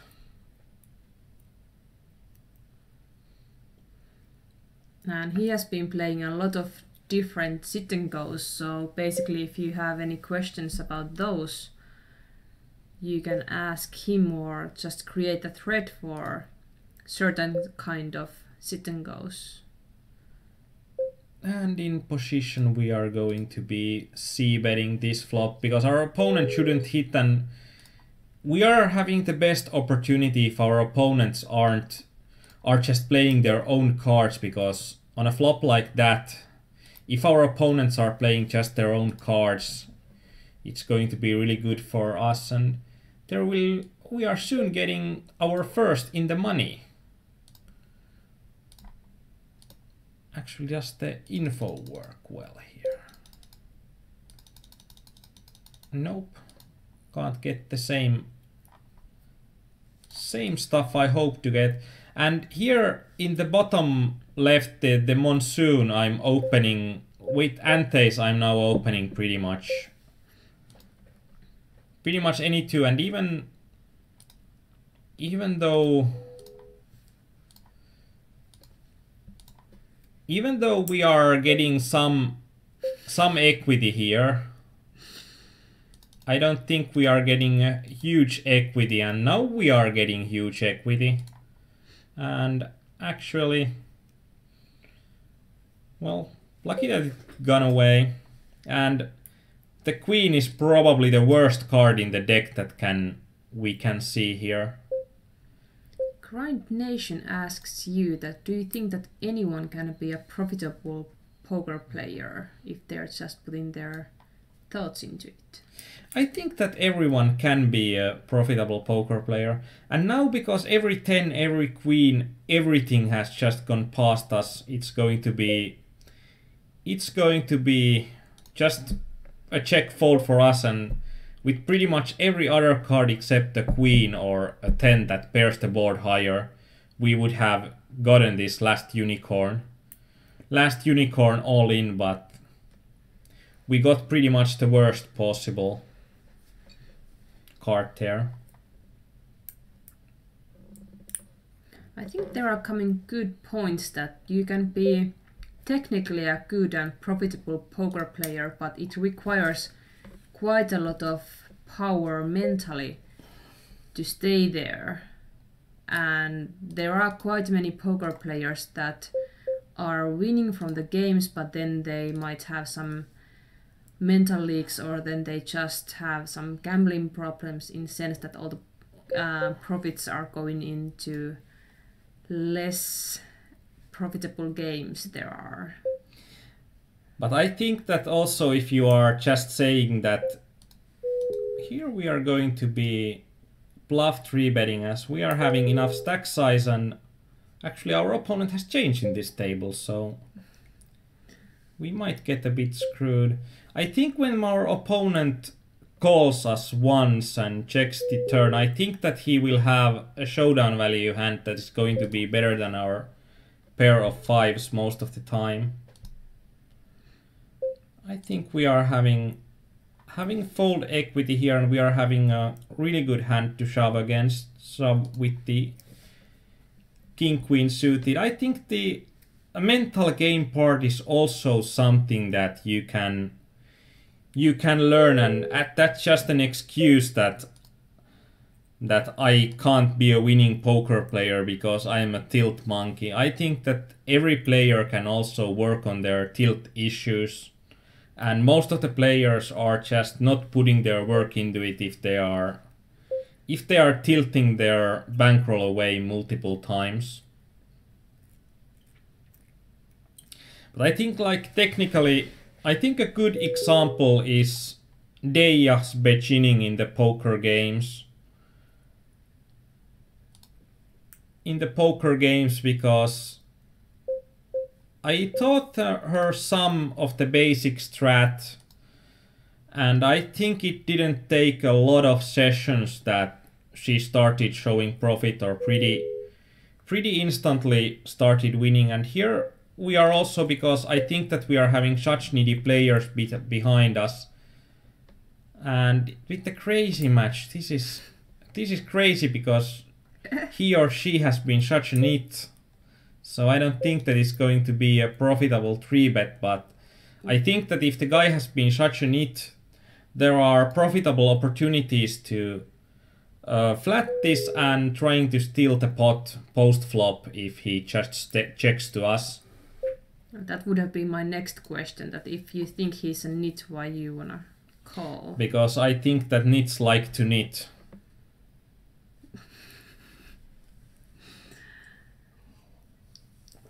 So I think even though the opponent is opening a small range, if he's not hitting with his tight range. I think he can be check folding a lot here as well. Okay.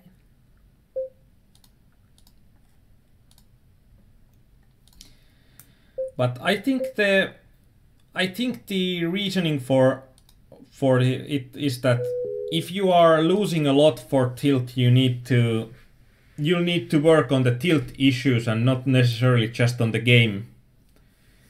So there is something that players should take into account.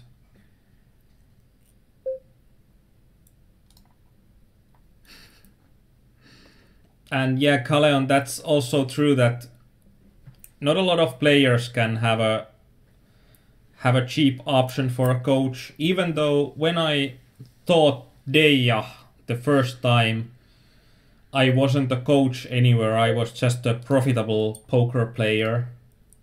And I'm just wondering who thought that it was cheap.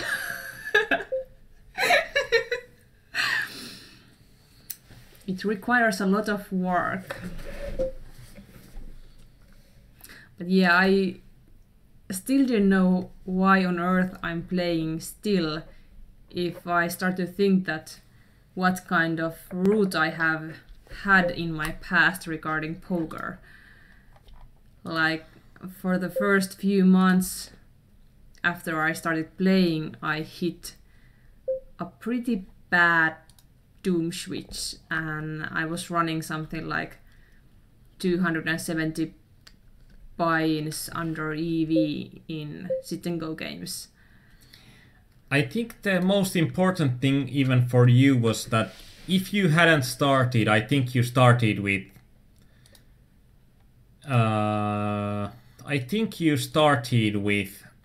something like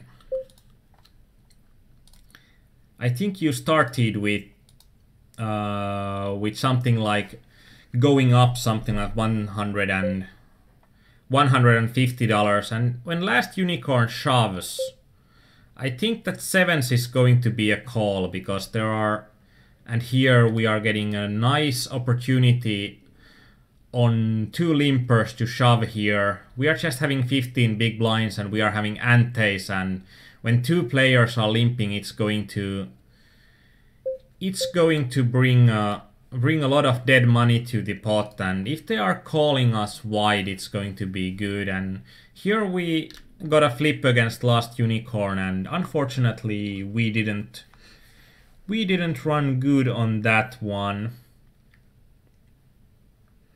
And we have seen quite a few strange calls, even though you are pushing a big stack in a sense. So there is always an opportunity that somebody's going to call with really strange range. Really strange range sounds nice. I don't know how I managed to say that. Probably wouldn't be okay the next time I tried. And here is a free $5,000 Snap Extreme free roll. Wow, so now we really get to see what kind of good free rolls we get if we get a raise up in the levels on poker, on 888Poker. I don't think that that's even something that you get with levels. I think every new customer gets 2 of these when they register on 888Poker, and you should register through us on 888Poker and see what they will give you. And as we are probably showing you, the games are really good in here, and we are having some good options. Yeah, please do register through us. You can find the correct links on our forum. By doing so, you will be helping us creating more extremely good content on our poker forum, and more coachings and whatsoever, and there will be more things to come up a bit later on, but we won't reveal any more information about those quite yet.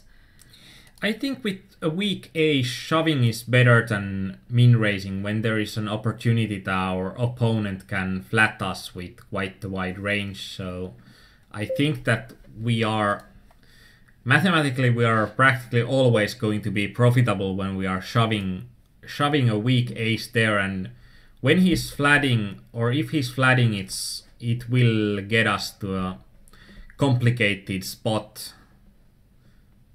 And we'll see. 58 players and places paid are 40. So maybe Dayah and Poker were loving the first sight.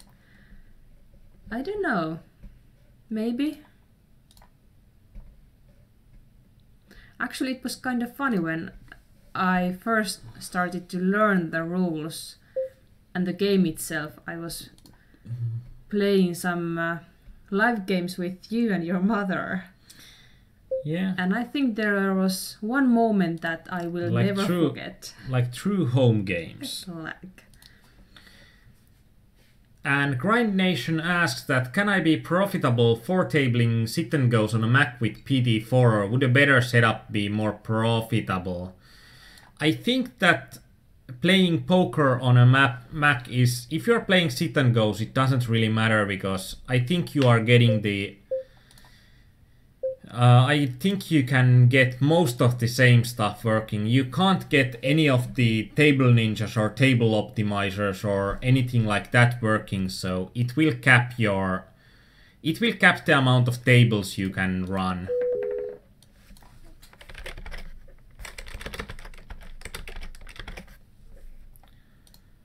So I think that like your Mac isn't an optimal poker tool, but it's a workable poker tool, and if you are playing 4 tables, you don't feel the need of a table ninja or anything like that. So I think it's going to be good for.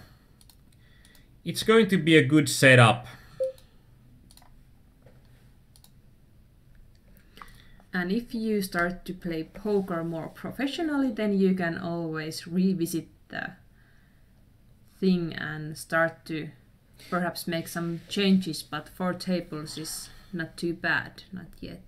I think most of the professional poker players that are playing with Mac are playing with the bootcamp on Windows, and if you are getting your license for Poker Tracker, it gives you the right to install it on 2 computers, and so you can install it on your Mac OS side, and you can also install it on Bootcamp, and then on Bootcamp Mac works just like a PC would.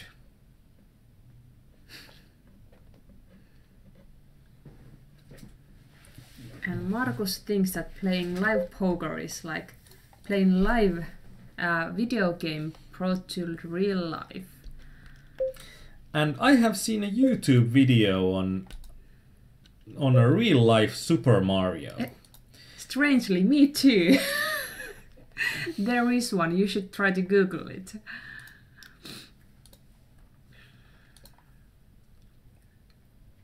So that's like a dream come true for Markus Y.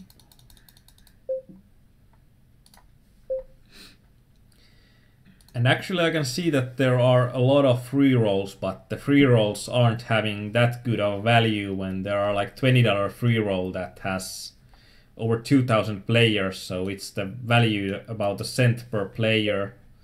But at least there are a lot of options, and we get 3-bet by Belgrade Star again. Unfortunately, we don't have a hand that we would like to call a 3-bet there. But I think some actors or some junior actors or some college group did a live Super Mario by doing the whole first level of the first Super Mario Bros.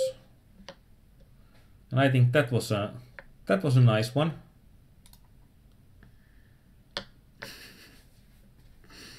So there's also Final Fantasy battle videos, real life. Wow.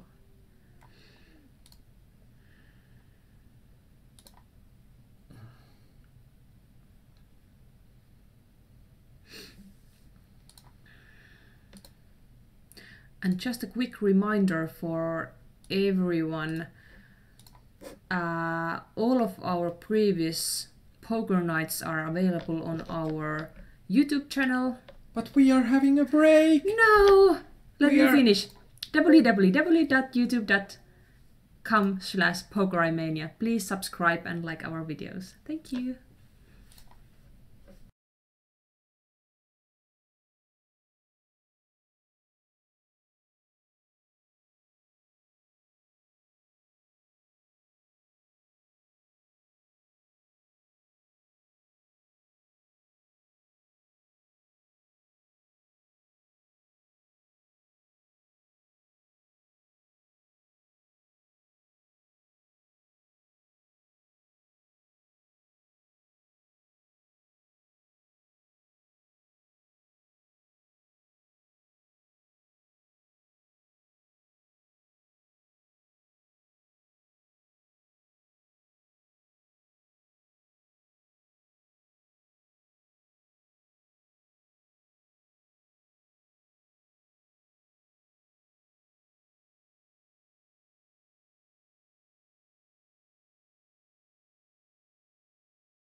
And we are back. And we are having queens. I'm trying to look for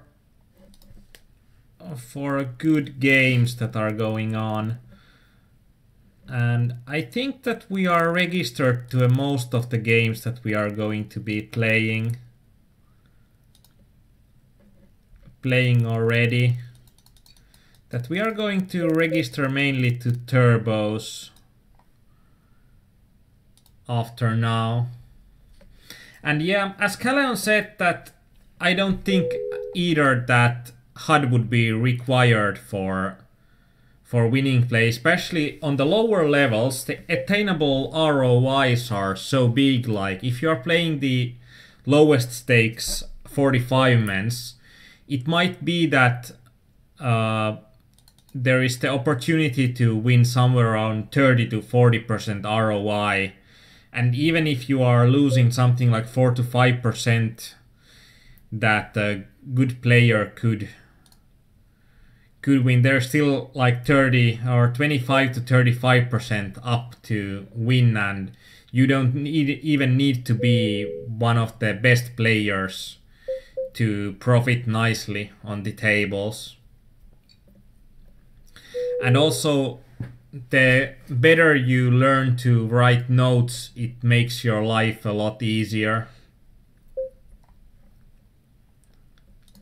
Easier later on when you have already learned to write good notes.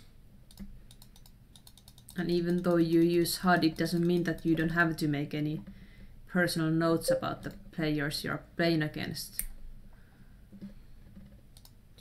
Yeah, the HUD isn't something that immediately makes you a winning player. And here I think that we are just going to get it in with Jack King, because Jacking off King Jack off is just a solid hand.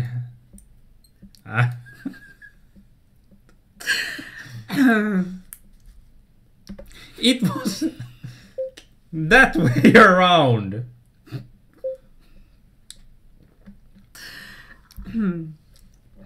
Not my fault. Yeah, right.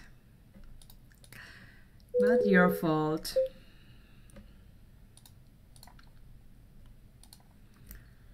Anyway, this video should be for adults only, so I guess no harm done.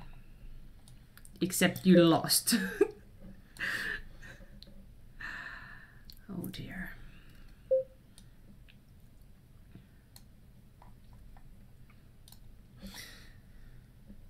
And Mr. McGuinness, where do you play at the moment?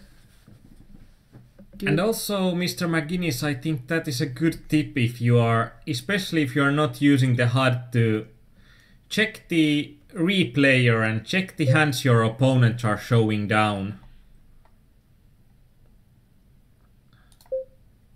I'm thinking about 3-betting because ace-queen suited is a really decent hand, but I think that I'm going to get better value by just calling. And it's interesting because Belgrade Star has been just like, I remember him being just like, I think 400 chip stack, and now he's one of the bigger stacks on the table. So that's interesting. Too bad he didn't. And we are in the money in the knockout. We are receiving at least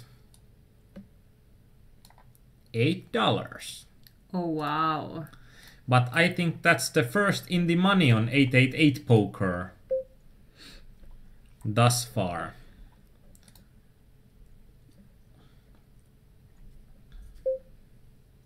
But Super Turbo Very Deep is still in the game.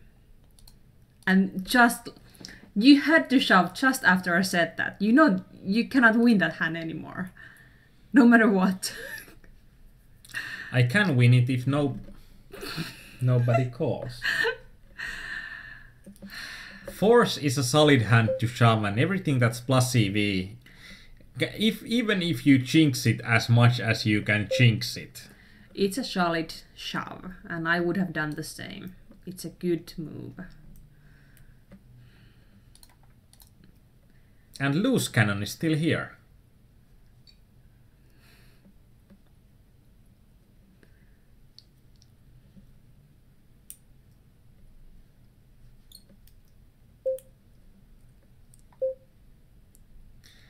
And 36 out of 79 players.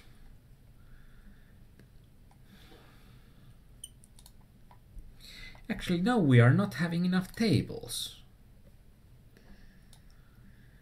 So how deep are those that are left at the moment? They aren't that deep, but I'm now trying to see what's the lobby here. Players remaining 24, 10 places spade. Current blind level is 100, 200, and when average is about 6,000, you'd get around 15 BBs. I don't think it's going to be, or actually, I think it will be good enough.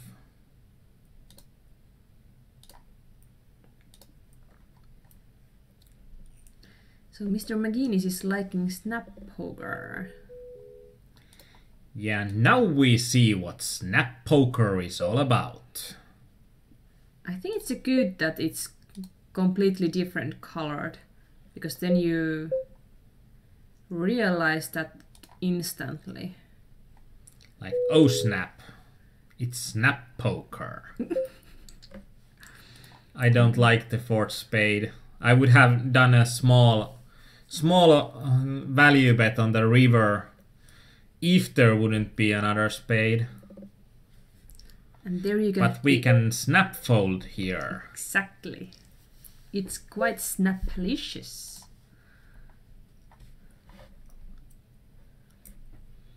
It's going to be interesting to see how our opponents differ in the snap compared to the regular tables. And even when Candyman is shoving 6 BBs, we can't be calling him that one. We can see someone flat call us from the BB and then shove 2.5 pot. And Calleon, yeah, there's the 1 million free roll for supernovas, so that's free money that you should also use. We are going to be there. Because we are both supernovas. And we like free money. Yeah, well, who wouldn't? I think last time I went the deepest thus far. I have been there, I think, 18th or something. Actually, it was 18th, so I was on the 2 final tables and I won something like... I think I won something like 2k and I was completely, really angry afterwards. That even though I had won quite a nice stack of money, then when it's going to be 100,000 for the winner and 5 figures for all the players that get to the final table, you are going to be angry at the time.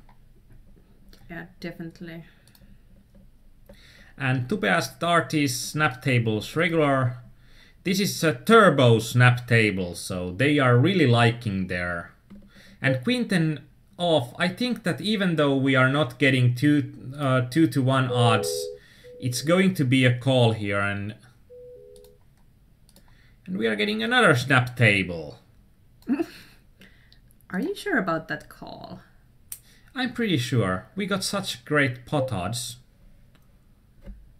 So I think it's...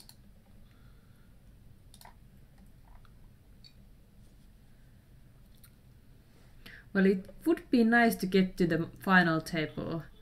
And then when you get that close, you may even start to think about what you could do with all that money. Even though you never should think about that in that way. Oh, so much about the snap poker.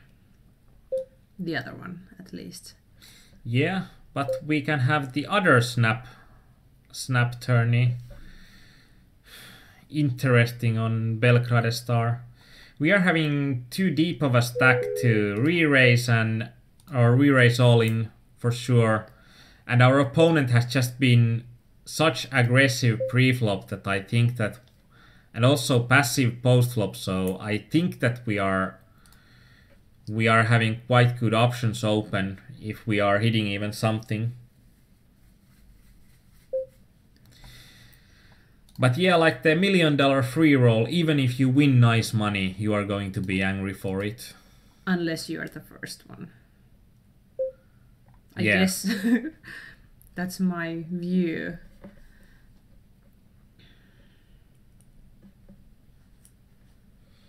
And actually, now that Tupe is here among us, we have had some chats on that English chat before, and there were people asking about our home games.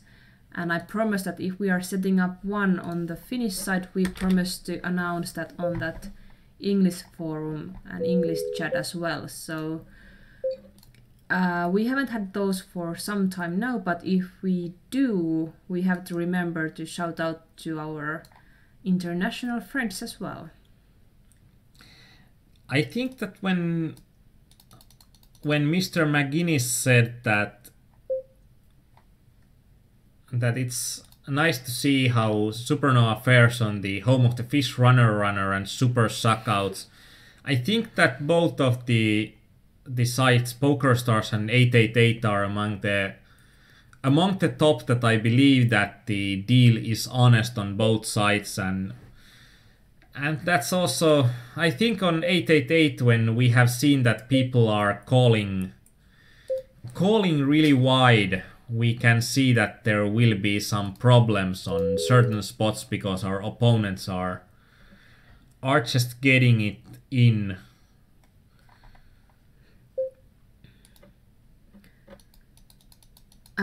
Snap poker is like quick poker, zoom poker, or what's another word for it? Yeah, like Tupe, when you don't want to be in a hand in a snap tournament, you can snap fold and you get the new hand. So it works just like Choom, or it works just like Speed Rush. Or Rush. Yeah. And there is a difference in the 888 poker snap poker tables that you are, or I think that Poker Tracker 4, if you are playing cash snap poker, it works only on one table per stake, and the Hold'em Manager 2 HUD doesn't work at all. So I think that if you are not using a HUD, the Snap Poker cash game tables will level the playing field a lot for you, so that's a good option to check out.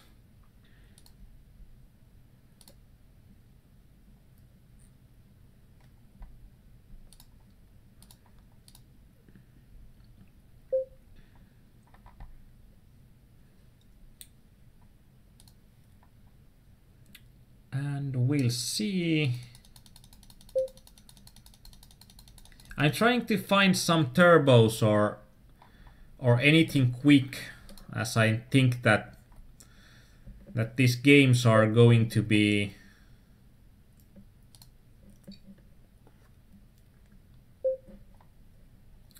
and yeah, Kaleon, everyone has to come up with their own name for these snap pokers because of the copyrights. I think so, because it doesn't make any sense. Like, I think Full Tilt Poker was first with their Rush Poker, then it was, I don't know, it was I think a Finnish company that announced Speed Poker, or it was Fast Poker. Then it was PokerStars with their Choom, and then it was PokerStars with their Choom, and then it was iPoker with their Speed Poker, and 888 Poker with their Snap Poker. So there are plenty of these fast fold tourneys.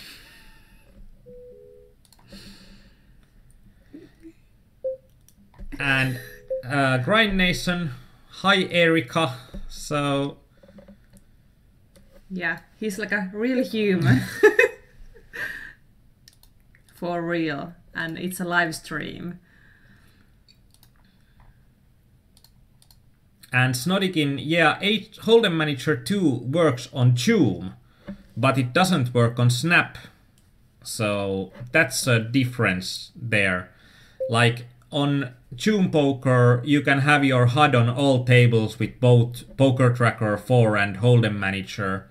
So if you are not using a HUD on a Zoom Poker table, I think you are, at least on the higher levels, you are just going to miss up on many profitable chances. And you are going to have less data than your opponents are having. And you lost Pro, yeah. Multiple Snap cash game tables can be played at the same time, but you can only have a Poker Tracker 4 HUD on one cash game at a certain stake. So you can play 4 tables at a certain stake, but you can only have one table with your HUD, and Hold'em Manager 2 doesn't work at all. So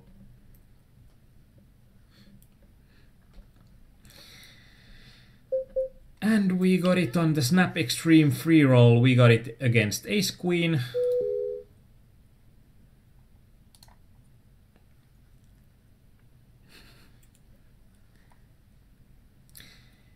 So is Erika the one who's from Sweden, Swedish? I think so.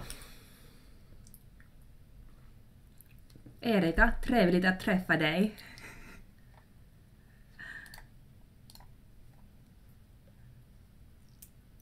That should be enough. That was unexpected. Since these are live streams, you never know what you're going to hear. Yeah, like Swedish is something that I didn't think that we are going to hear.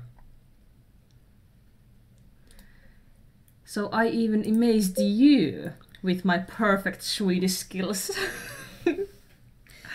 A Grind Nation Dayah started on $1.10 45 mens, but it was way back when PokerStars had the 110s. Like, they don't have them anymore. Because you didn't even allow me to play any play money games, because you thought that I'm going to learn wrong poker and bad habits out of there. Yeah. And I think that's going to be true, because you can learn a lot of bad habits from playing play money games, and that's something that I think you can do if you wanna see how the software works, but I wouldn't recommend playing play money at any time, because it's going to be hard to learn good habits.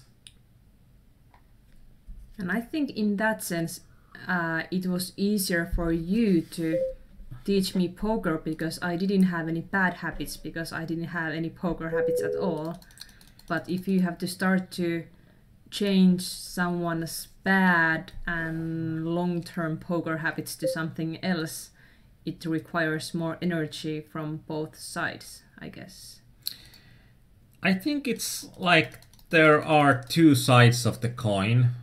That if you are teaching someone from scratch, then you need to teach everything. And I mean everything, like how the hands are formed. And on the other hand, if there is someone that has already learned how to play poker, they have learned the rules and they have learned how the poker usually works. But then there are problems with the bad habits, because I think if you haven't read anything and you have just started playing and you haven't talked any strategy with a friend that's better, you are probably going to have a lot of bad habits that need to have changing. And it's challenging when you are having more of those bad habits, because the more of those bad habits you are having, And also if you are learning from scratch, when you are learning a new mode to act, you can pretty much just learn to put it into use and onto action pretty much instantly. But if you are having a bad habit, you first need to unlearn the bad habit and then learn the new stuff, and that takes more time to just learn a good habit from scratch. But there are some surprising stuff that you need to teach someone if you are teaching them from complete scratch. Jules Pro, did I forget to mention that it is required to be able to rap in Swedish as well, of course, naturally. Actually, Jules Pro is one of our coaches too. His main game is heads up, sit and goes and heads up cash and 6 marks cash games. I think we can get some value here, even though it's going to be a thin value, but I think that we are going to get called by something worse, and there should be next to never a better hand for the opponents. And I hope we'll get a good private coaching announcement from Jules Pro as well pretty soon on our English forum. And actually next week on Wednesday, if I don't remember wrong, he will have his debut 6 marks coaching cash game coaching in English, right? And I think that's going to be interesting. It's going to be really nice. And if you have some questions or comments or something you want to see from him, please write it on the forum. There is an own thread for it. And I'm sure that Jules Pro will be checking that and answering any questions later. And we are actually having only special tournaments now. We are having the Monsoon, the Mega Dozen, and then we are having the Snap one. So the most profitable... Well, I think if they're the ones with the highest buy-in, they will be the biggest payouts as well. Yeah, I think that they are, and there are like 60 places paid, 190 players remaining. And here are 563, and there are 250 places paid. I think there is also a difference on... Oh well, nope. I just thought there are many more players getting paid in these tournaments compared to entrance, but it seems to be pretty similar with Poker Stars. Crime Nation is asking if I ever thought that I would not be profitable at poker. That's actually a really good question. I think it's a better question on when it's the last time you have had doubts. Today! Well, I think even with if you are having like, I think you have played something like 40,000 to 50,000 games in total. No, not even close. It's double that. Over 100,000. About 80,000.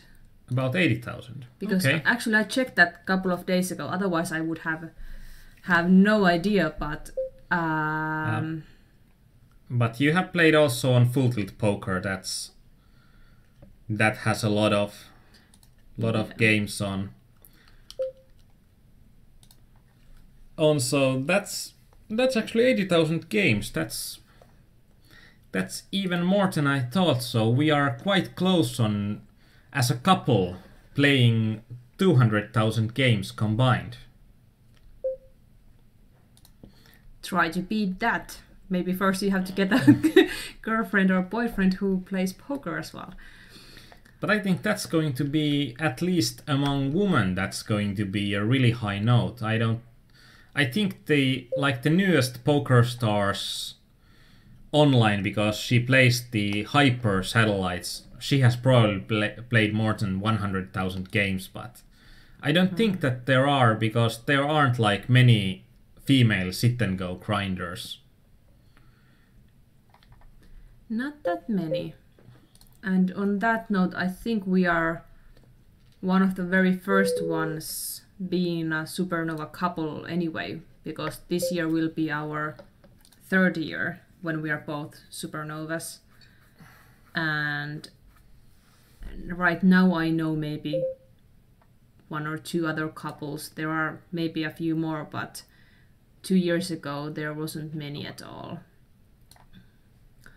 So not the... Yeah, anyway. But going back to that previous question briefly.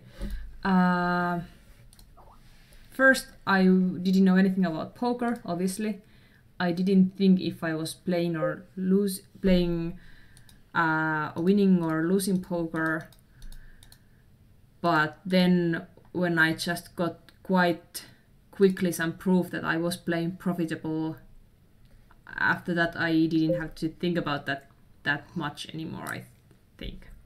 Might sound weird, but anyway. I'm having a gut shot, and I'm having also, I think the flush draw is going to be, when the opponent is betting big, I think it's even more likely that my flush draw is alive. And when he's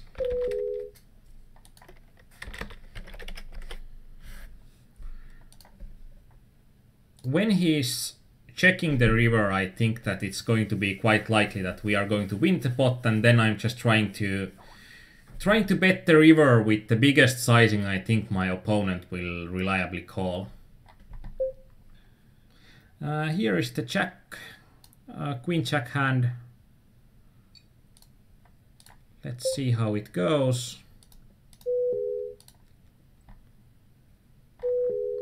We haven't got any free money to play on 888Poker.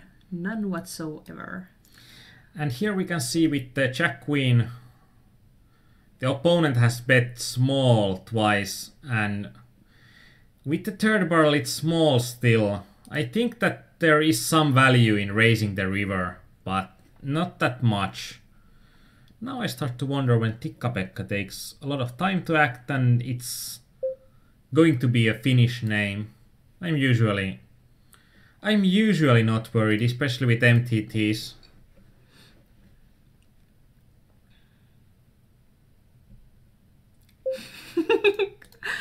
You lost, bro. What have you done? What will you be doing? So, how big of a stack do you have on Sunday Million?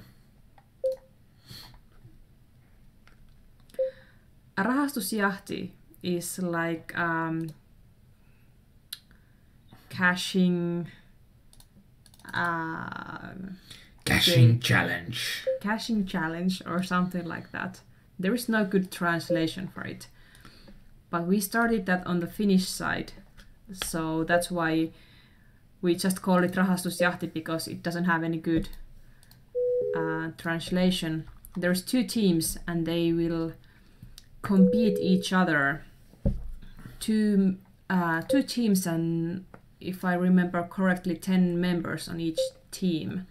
We might start an expansion draft to get done with it quicker. And Tikka-Pekka said good luck and shoved with 7-8 suited. What? Yeah, he told me good luck because he knew that I'm going to need it against his monster hand. Yep. Okay. 250k completely was the goal for Rahastusjahti, and if You Lost Pro is trying to end the whole thing, there should be coming quite a huge monies. Quite a huge shipment. Actually, if he checks, I think that I'm going to get the pot quite often here by bluffing, and well, he's got one of those bluff catchers. Oh, not Sunday Million, it's one of the scoops, you'll see. But today are the last scoops, so whoa. This will be interesting. Good luck. Good luck. And we already got the confirmation that Tikka-Pekka is user of Poker Aarnimetsa, a Finnish one. I think that we got it quite well that he's not watching the stream when he shoves the 7-8-7 suited. Against our... And Grind Nation, am I playing on stars? I'm usually playing on stars, but now I'm playing only on 888Poker.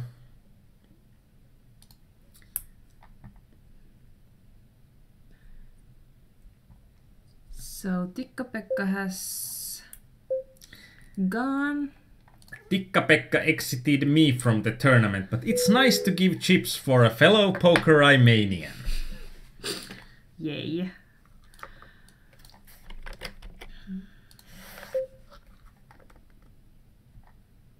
$400, $800.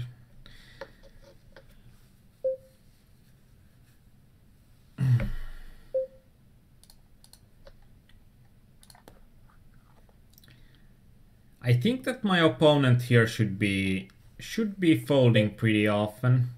And when he's re-raising me small, I know that I'm going to be beat all of the time.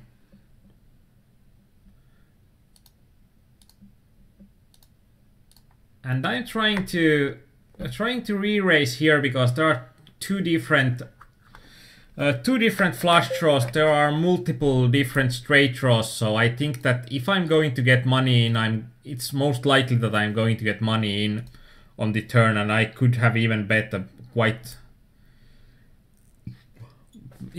slightly higher.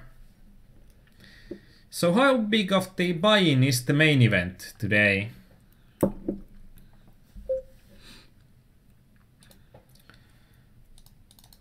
Let's see, it's almost 57 minutes for... Actually, when we are having these few games and we are having the mega dozen, I think we are going for some sit and goes. Oh yay! Super Turbo 6 maxis. So they have Super Turbos, double or nothings, triple ups, 6-handed, 9-handed, 18 seats. And they are having most of the structures, but I think if you are going higher up in here, like the games that are running, you can see are mostly 6-handed Super Turbos. So I don't see that much else running.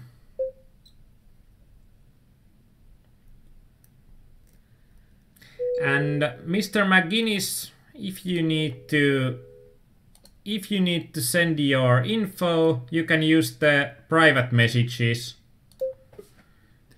because usually it's a better and more secure way of doing business.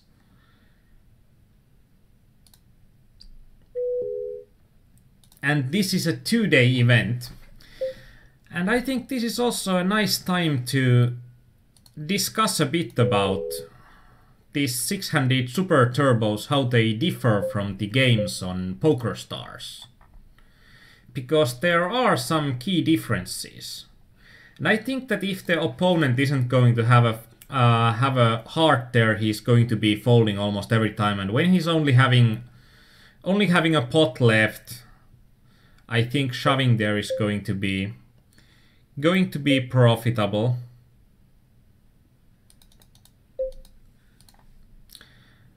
And this is again something weird, like this is a guaranteed Super Turbo. And no, not Super Turbo hyper deep, but it's not having any antes, so it's playing deeper than a comparable Super Turbo in PokerStars. Are they going to be antes later on? I haven't seen any antes. Okay, so that will change the game. That will change the game, so... Well, actually that's one good thing you need to be aware of if you're playing sit and goes. I think that we are going to get from one spade hands, we are going to get it all in, and we are getting some eights all in there. Even though we are having the idiot straight. But it changes your shove ranges a lot when you don't have any antes. And here, like this super turbo, it's not deep, but it started with 5 to 10, so it started 300 BBs deep. Crap. I should have bet there, but I got panicked when I saw that I have only 5 seconds to act. Well, if my opponent has an ace here, I think that it's quite likely that he's going to be calling pretty much anything here. And g-betting deuces bottom left versus 2 in ace king 6 single suited flop out of position. Yeah, it's waste of chips if there were 2 opponents. I thought that there were only 1 opponent and I thought that I was in position. So, and I'm sitting out somewhere because I can see the yellow mark, so.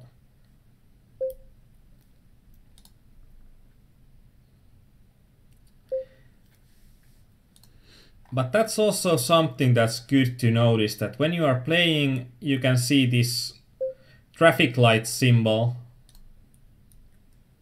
Yeah, I noticed that I was sitting out on table 4, and that's also bad because I think that there aren't, like, on PokerStars it's something that I have used to, so I know that when I'm about to sit out, but I think that there is just the one point when you get the action, but there is no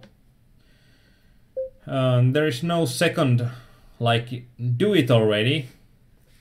6-4 deuce. I don't believe him, even though he bets a lot. And now when he bets second time, it's even hard to believe. I think that for some reason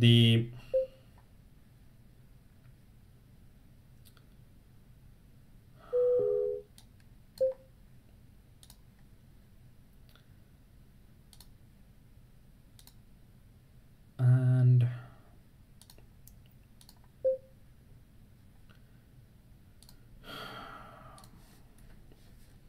I just need to move the one HUD box away from on top of the stack size. That's like the most stupidest mistake ever.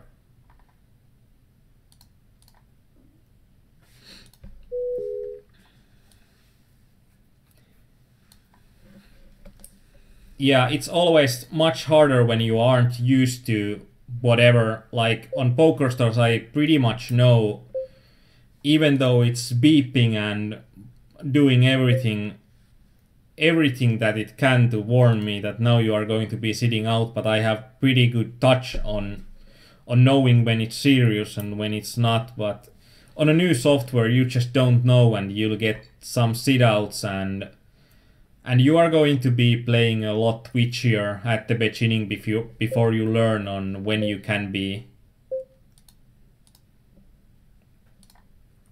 when you need to be quick and when you can slack off a bit. It must be really hard to play on multiple softwares at the same time. I couldn't even imagine playing like 4 or 5 different softwares, big MTTs with different structures and different formats. I used to multi-table a lot with multi-tabling that I played on game and full tilt poker on the same time. And it was when everybody hated on game.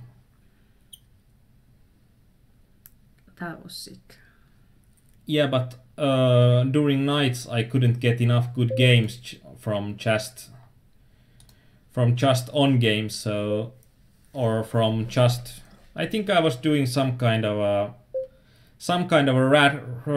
rake race, and I played like everything from $20 to $108, And when the games just stopped, I added a few tables from Full Tilt Poker to get enough. I think with just one opponent. And is it true that Table Ninja helps you to not sit out on tournaments? You like that? Table Ninja helps me that I can always utilize my time bank when I have one, and also it gets me sitting back in when I sit out. But if I sit out, I have already failed my multi-tabling. And what I mean by that is, if I'm sitting out, it usually triggers a chain reaction if I'm playing multiple tables. That when I'm sitting out on one table, the table pops up and it takes me some time to get through the popping up to get the next table, and it's going to be, sometimes it takes me something like 6 or 7 tables going to sit out before I can even react. So usually I just avoid being sit out completely. And Corpustor, it was like on game, it has been a lot better. Then they got a lot worse. Then they got slightly better, and then I quit playing there. When was the last time you were playing there? Can't remember. Like 3 years ago or something? Probably last year sometimes. But it was interesting, and it's always interesting, and there were some times that she was with me on an on-game tables when I was playing something like 16 tables on game, because then I needed someone to spot me on which table is going to be that I'm going to be close to sitting out on. And that's also because you don't have any time bank. It's going to be harder than usual. And actually I have never played a single hand on game, and I got nightmares just by watching you missing your aces. I saw a dream or a nightmare of me playing on game and having multiple aces all around the tables, and I just couldn't call. They all just went. And it was sometimes that you needed to click your button multiple times because it just didn't take the first one for some reason. So there were some interesting spots, like you get aces and you need to jam the button, but it just doesn't take your command, and then you just look at your aces going to fold, and then you cry. Just a bit. Man tears.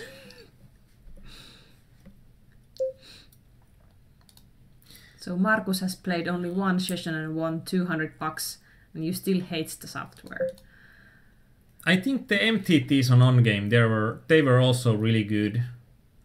And I think I won something like $54 tournament twice there or something.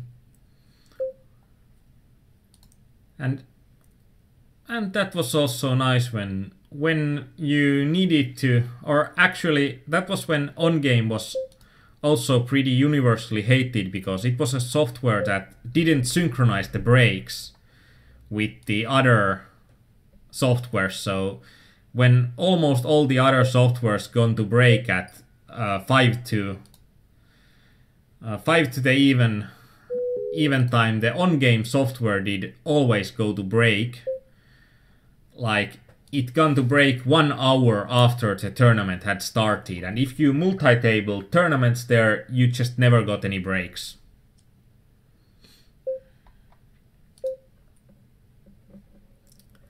And that's nasty, to play a long tournament session without any breaks. But I think now most of the softwares have synchronized their breaks, and it's making them a lot more useful.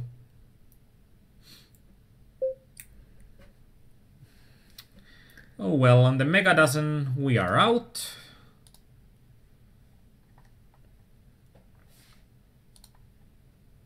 And we are having aces on the Super Turbo. And that's also interesting in these games. It has been a while since I have last seen a price structure that's not 65-35. It's going to be 30-70. So winning the heads-ups is even more important in 888 than in any other software. And as you can see, it's slightly interesting to see how the software works on. Huge pile of monies. But I think on game they had that sound of coins when you won a pot or something like that. Yeah, every time. But that was annoying. That was really, really annoying. I wonder if they still have that. And it wasn't like... It wasn't only the sound of coins, and now we got our opponent in Super Turbo sitting out. Well, we'll take it. Not anymore. Well, we still take the few big blinds that he gave us.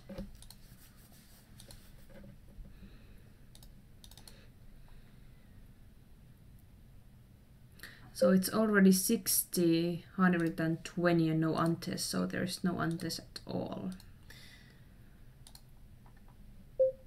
Yeah, 16, 120 and no antes, so it's likely that it's not going to be... We can't probably get any antes there, and that's something that's really different from PokerStars Hypers, and also that you need to care less about... You need to care a bit less about getting to money, but you need to care even more about winning the tournament. And again, this is the on-game stories. Like on-game, at on-game software, it used to be that their tourneys were 5 max. I don't think that when 5 is in a way, it's a good card for the opponent to bluff, but I think that when he's betting twice there, that he's likely to have it. Yeah, it's like in here we are playing, I think in a $10 6-handed hyper, we are playing for something like 20 bucks and there are like huge piles of cash on the table, so... It looks like a map mafia money or something like that. Yeah, it's likely that they're just being mean to me and they are...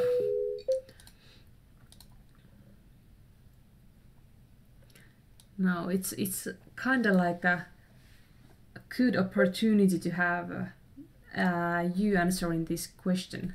What would you do if you got that pile of money? I got that pile of money. I got 42 bucks. Ooh. Has been credited to your account. And Kaleon, there's a moral question on if you are heads up versus someone you know decently. Are you going to steal the blinds or wait for him? I'm just going to steal the blinds because it's usually the easier option for me. Like, if I'm playing 20 tables, it's going to be a pain in the butt to wait for an opponent. And usually I just work in a way that I'm just never sitting out myself, so I'm always having a backup internet connection, and there are players that are constantly sitting out that haven't done their technical homework. And Korpistori, yeah, now I have a huge pile of money, so congrats, thanks. Feels good, doesn't it? Yeah, we got our second cash for our session and we have been here 2.5 hours. Almost 3. We are soon on a break, believe it or not. And actually then I'm going to stop opening these hypers, and I'm now slightly worried that with these hypers I can't go to a break because sit and goes aren't going to breaks. could be a problem because you have only 5 minutes left till the break.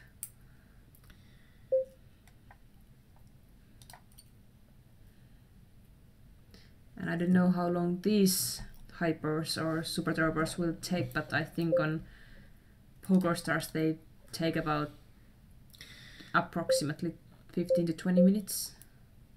I think that there is they take slightly longer than they take on PokerStars because there are no antes on these hypers, so it takes longer for people to. It takes longer for people to get forced into a confrontation.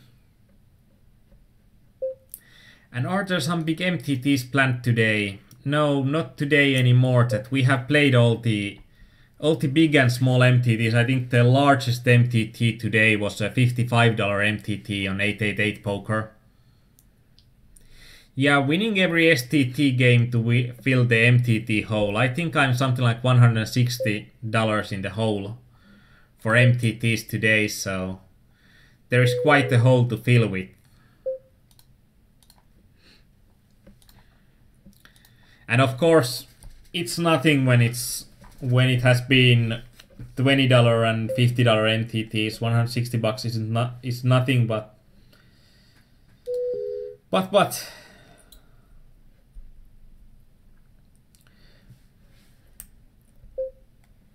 we have just gotten one cash, so it hasn't gone up to our one cash, and then we are. It's interesting that we got min 3 bet and then we got someone cold called the min 3 bet, so interesting. And Corbis, as you saw that the $55 MTTs are ridiculously soft there, I agree. I think that every game thus far has been really beatable. So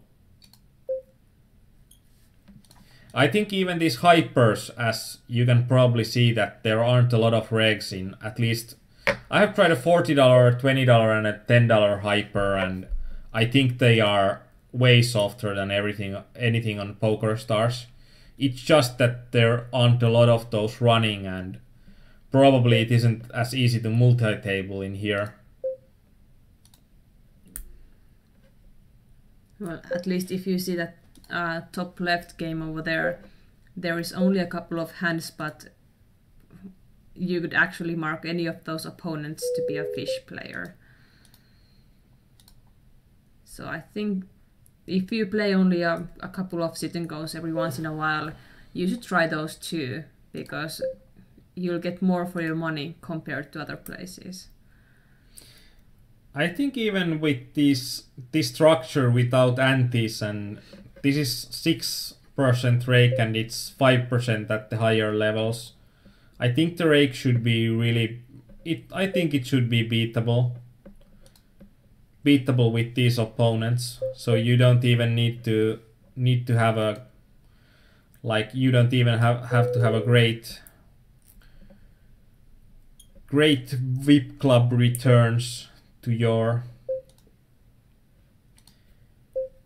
rake. But I think like the tournaments are probably the best part of 888Poker, because on tournaments, like practically on every site on tournaments, you are getting the least amount of your winnings from rakeback and everything like that. So tournaments are pretty much the holy grail there. Are you sure you want to register at the moment? It's the start of the break. Yeah, in 1 minute. You are correct. Thank you. My pleasure. You saved my bacon. Bacon? Where? What? And we beat them. Tupe asks, what time is the best for a home game tournament? I'd say that I don't know, but I think that we are not going to take longer than an hour here. It might be if we are getting deep in this guaranteed snap. So I think that it's 58 players remaining. If we are getting deep, it's going to take more than an hour, but if the home games tournament starts in close to an hour, it should be good.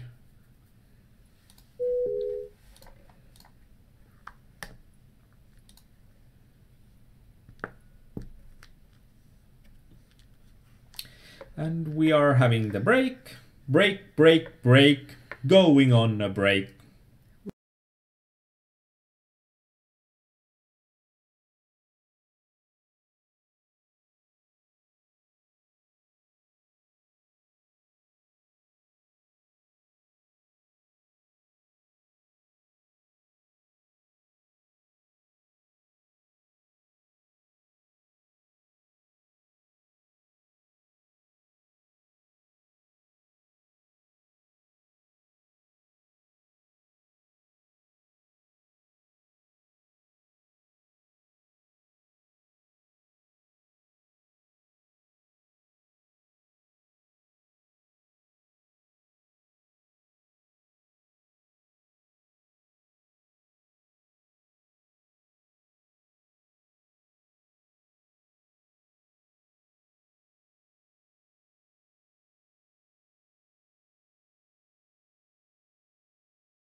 We are back.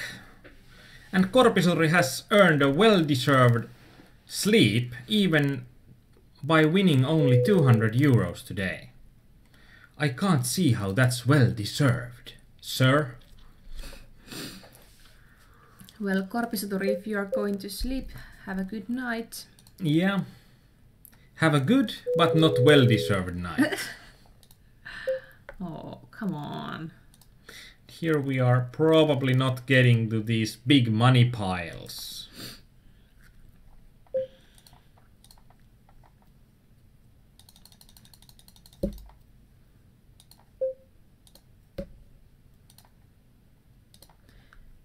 We can always hope that they are doing something stupid.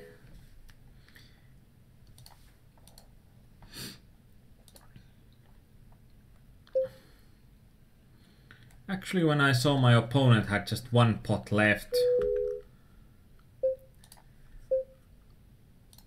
And we have aces on the top right, the top left. And we are getting min 3 bet. And a call. This is just awesome.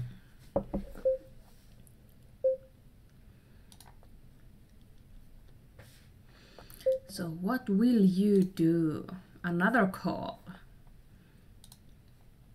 We are going to be ship it all in.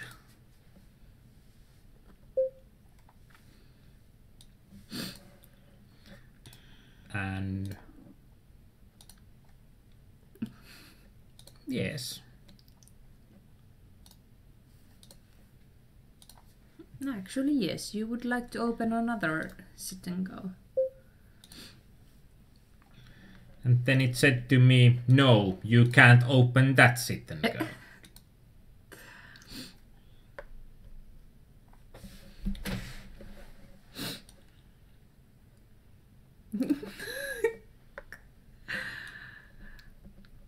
Always happy to help, Korpisoturi. Always happy to help. You need to be satisfied with your poker play before you can go to sleep. Who said it's easy to play poker? Or perhaps you are just looking from the wrong places. Perhaps if you want to go to sleep satisfied, perhaps you should improve your Tinder game. Honey, what do you know about Tinder? Too much, I assume. I have heard a lot from the big boys. Oh, the big boys. From the hood, you mean? Yeah, the big boys from the hood. Should have known. Don't talk to them. And we got a set. And we will be carrying on and trying to get our opponent to get as many chips in the pot as possible. Not possible. Not this time. So you mean that it was impossible this time? Impossible. Darling. But there is a chance for him to give them, but when he didn't, then it became impossible. But it wasn't impossible. You are that. Whatever it is. You get to even choose which word you want to use on that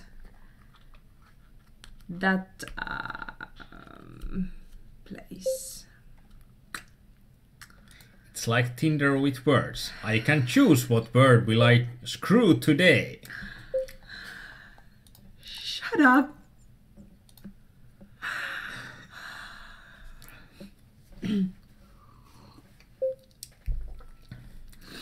Back to pokers, I hope. I truly hope.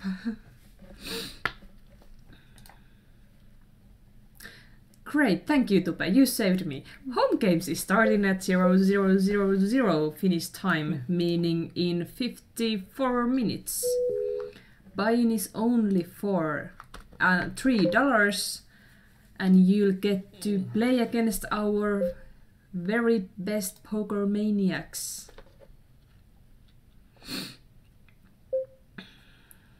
And if I'm hating some flop, it's going to be ace-king when I'm having queens.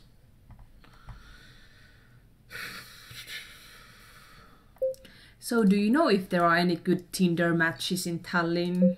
No. Aren't? I have just seen it on when the boys were using it in Stockholm.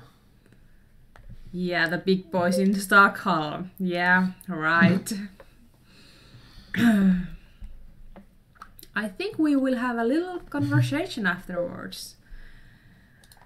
You bet you should win a crap ton of money to be able to survive that conversation. But I am. Drunk? Not winning the crap tons of money. Piles of money.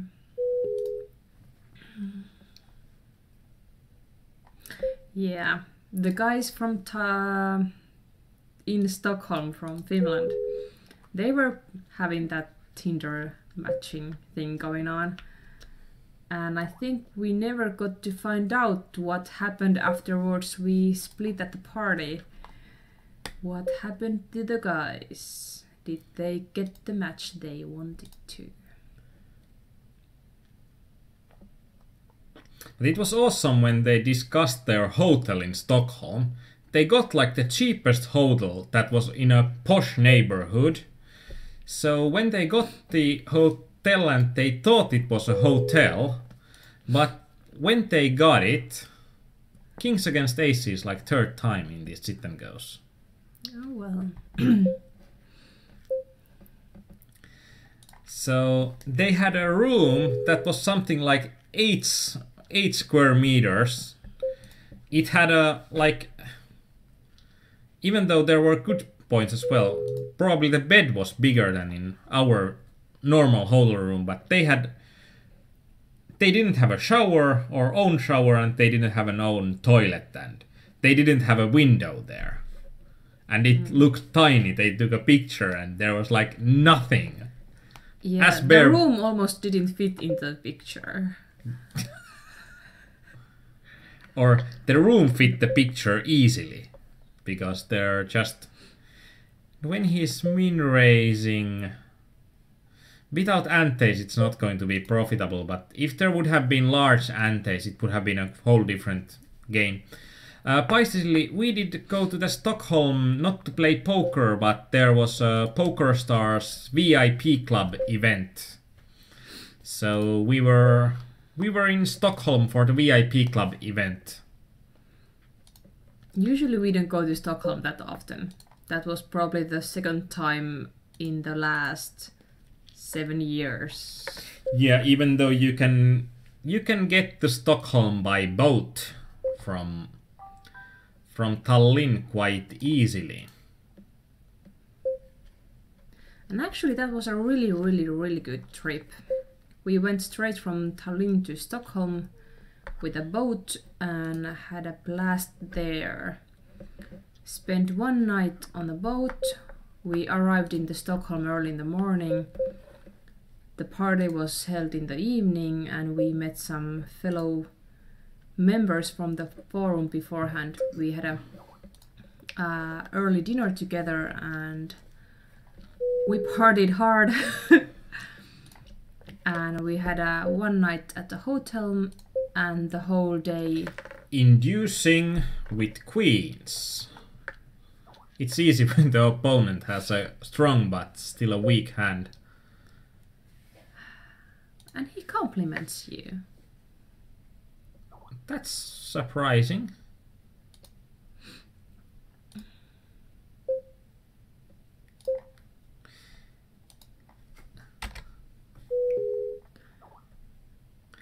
I was trying to get the smiley with the biggest grin. Just one quick question. Does that announcement mean that your batteries for the mouse are low? Yeah. Just to let you know.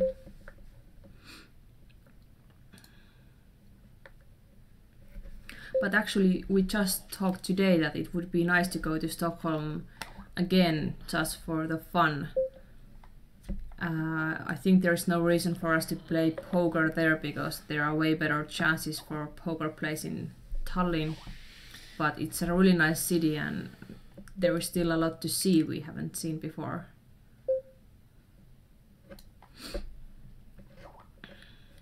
It's actually close with this one as well. With just 5 BBs, he should be shoving really wide here.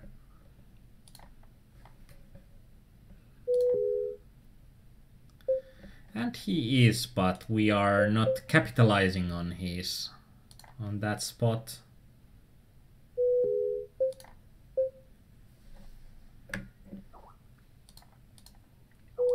Actually, that's probably the wrong guy to try to capitalize from his mistakes anyway. And now he returns kindly your chips with a nice little plus.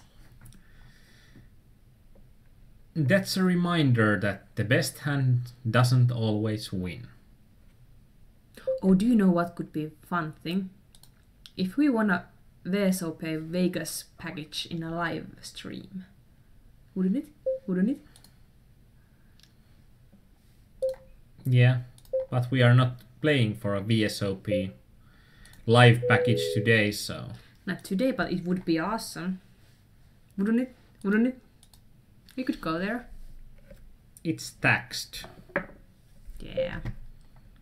But you have always wanted to go to Vegas. You have already gone to Vegas. That's why you have already wanted to go there. You have heard only my stories.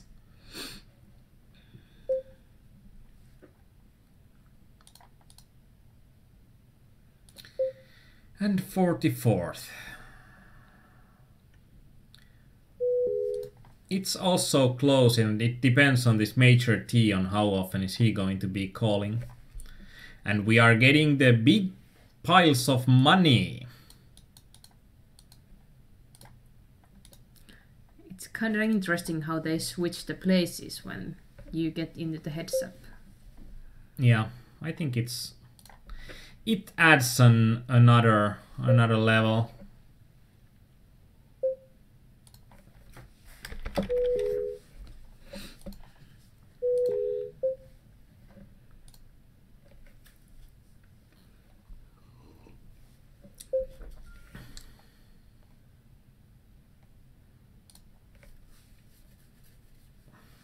So you start to min bet as long as he's playing back.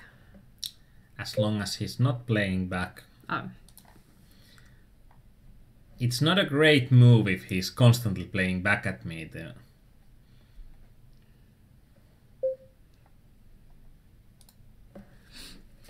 Probably Vegas is the best place for using Tinder. The best place ever.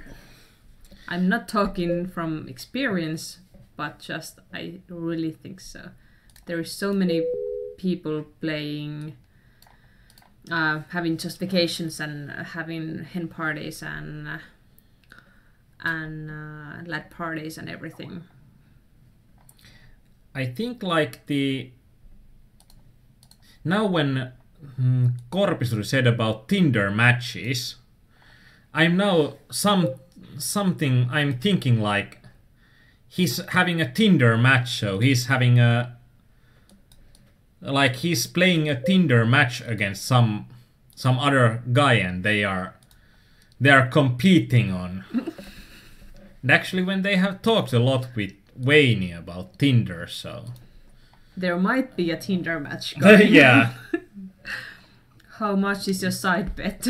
And like sick Tinder matches, like what is a sick Tinder match? Are they competing like who can get like 100 different messages from 100 different girls in Riihimäki? Perhaps. Or then they are competing who gets the oldest person to respond for their messages.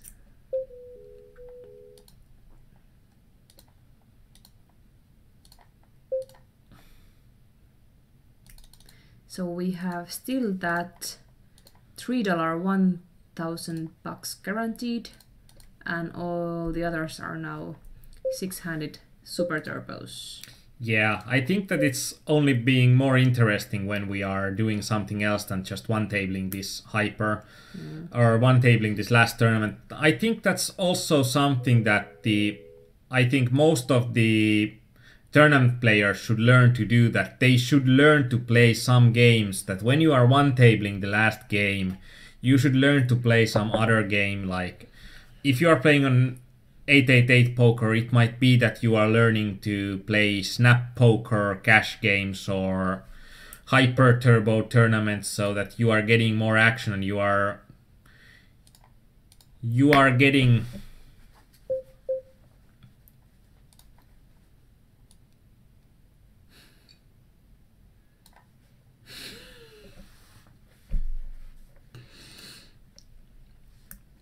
the legend of the leather jacket.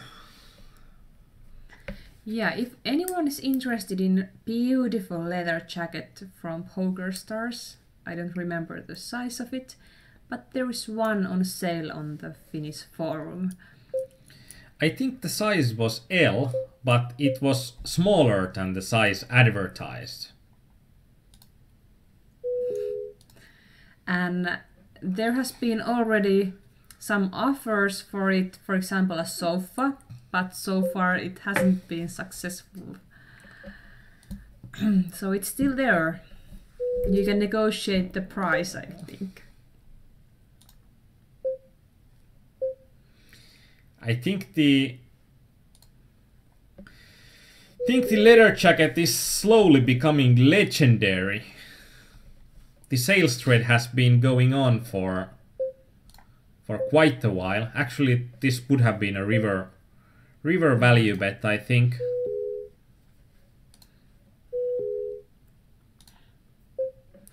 Yeah, should have been.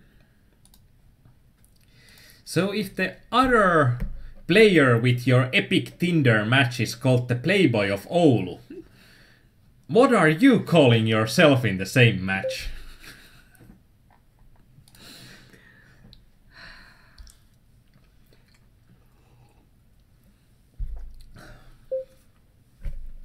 It's only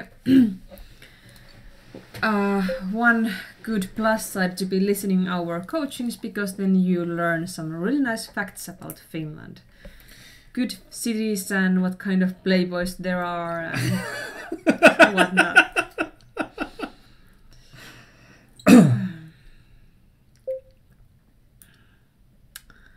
Yeah, well, I think the administration needs to be looking at that next promotion really carefully before making any rushed decisions, to say the least.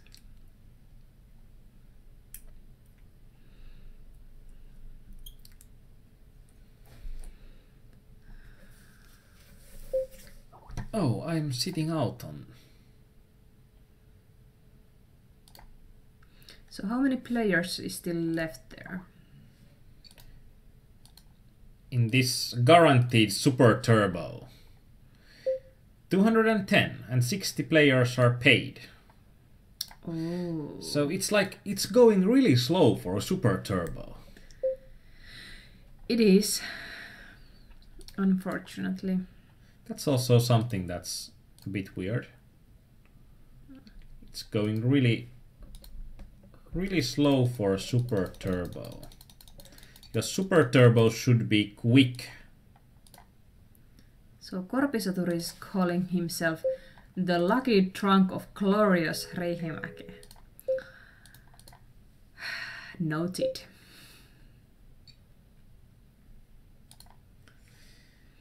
We have and one... now I can't get the Get Lucky song out of my head.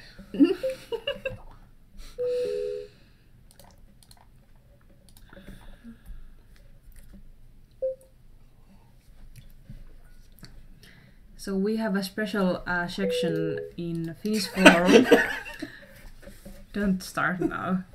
For elite pluckers who are the most read and most thanked plugs among all of them.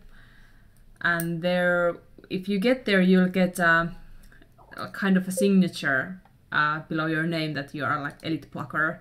So maybe we should change that to Korpisoturi to put that lucky trunk of Glorious Reihimäki instead of elite plugger.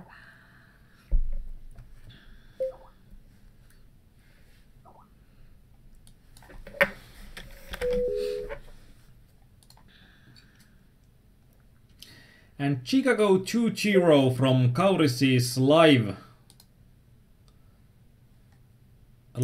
follow-up. If Arbus is raising that much that he probably is, shoving here will be profitable even with something like ace-8 suited, and it's probably the easiest option because I can't see him folding to that much to a smaller bet, and we are just going to have horrible options there if we are playing it. And you're already getting 30 and 50 hands of some players. That's quite a lot, considering the amount you have played here.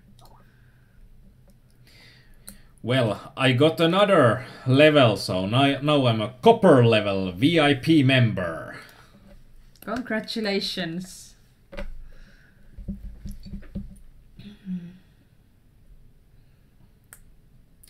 And Eulos Pro, yeah, late stage is usually very fast in deep stack super turbos. Usually you will get the feeling on how quick a poker tournament is by looking at the percentage how quick the players get eliminated. Like in this $1,000 super turbo, when we can see that in 1 hour the field size has about a bit more than getting cut in half, so I think for the next hour the field will be cut again in half, so there is something like 70 players remaining, and then it will be something like 30 players remaining, and then it will go to the bitter end, or that's what I'm presuming. Might be that it's going differently, but we'll see.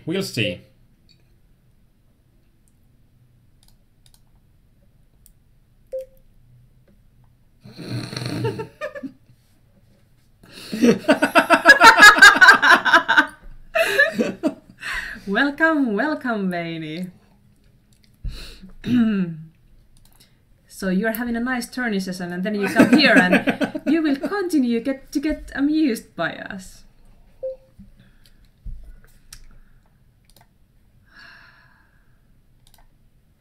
What do they say about those cats and mouses and when someone's away and so on and so on? There's the belly, where's the wrestle? No.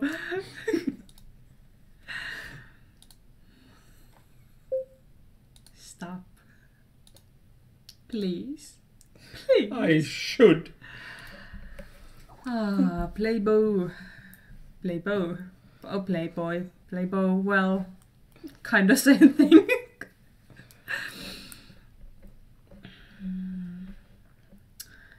Oh dear, but Veini, please forgive us. We have been just trying to sell your lovely leather jacket here.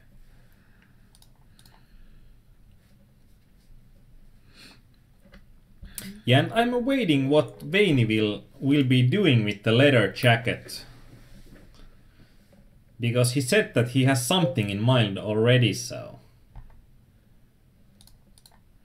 I'm just afraid that it's going to be some kind of a trophy, and then it's going to go around the poker players of Pokerimania, and then if you just nail something, you need to write on it or some other weird stuff. Yeah, actually I think Veini offered a money back guarantee that if you get laid with the leather jacket on, that you'll get your money back. Hey, that's kind of a one-time offer for a jacket, don't you think? Yeah, but even with the money back offer, like I think the best thus far has been the offer of exchanging it to a sofa. I think how the money back guarantee goes with the sofa. Then it needs to be happening on that sofa.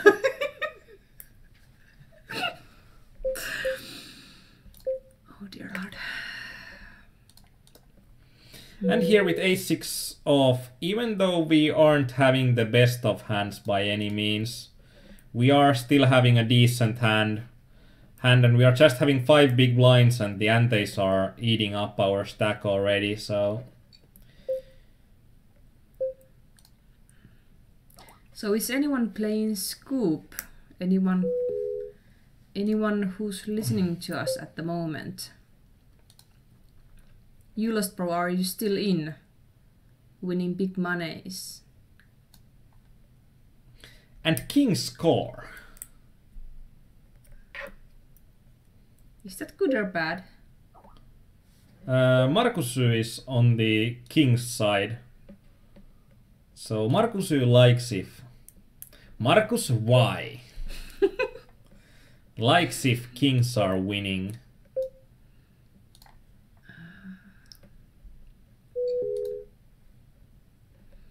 Yeah, and of course Pixar it didn't happen.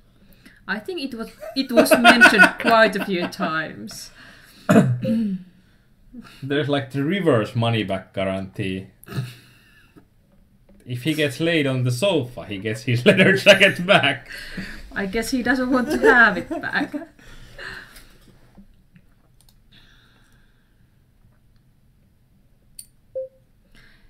Maybe you should find that thread and post it on this forum as well. So if there is some lucky guy from Sweden or Belgium or Netherlands or wherever who wants to buy it and get the good luck, he knows how to get it. I don't think that getting good luck is the correct term. It's like getting lucky is the correct term. Well, you all know what we are talking about.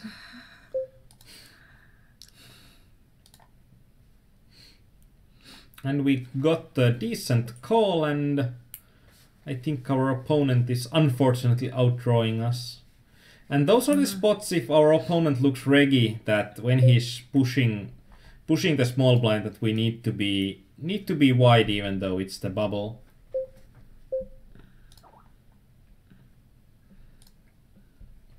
This should have been a shove, but I missed the... Crap. Oh. And our opponent called us with 7-5, suited, pre-flop. Note to self, they don't know ICM. Or note to self, they are just as bad as you think. And note to self that you are also... Probably you are getting value if by any means possible.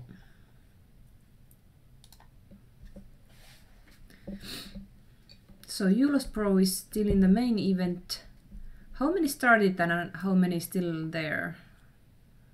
And Vane is playing the $109 event, I guess, as well.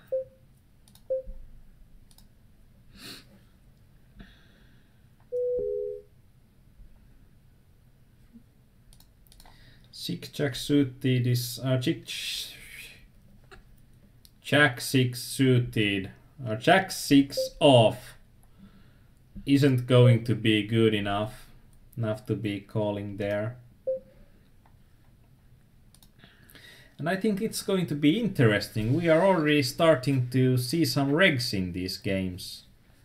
Like Holder Inho is probably a reg, and probably also Jota Okho, but he looks bad, I think. And I think Arbuz is some kind of a reg as well. Even though really aggressive. But I don't know, maybe it's a good thing in these games compared to others. Oh well. And Kauris, please be careful with your live event. What was that called? Now I'm losing my words.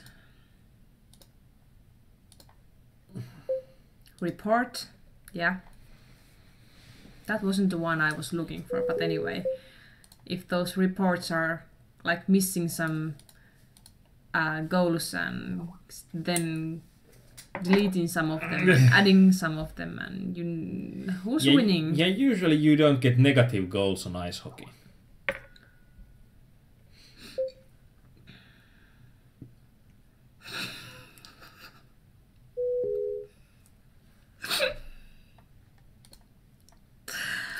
Actually, I think these are the last two tournaments that are going to be remaining. Because we busted the guaranteed super turbo with the Jack 10 off.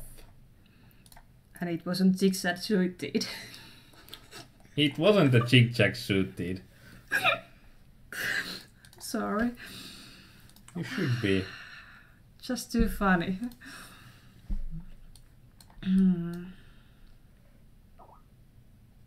Crap.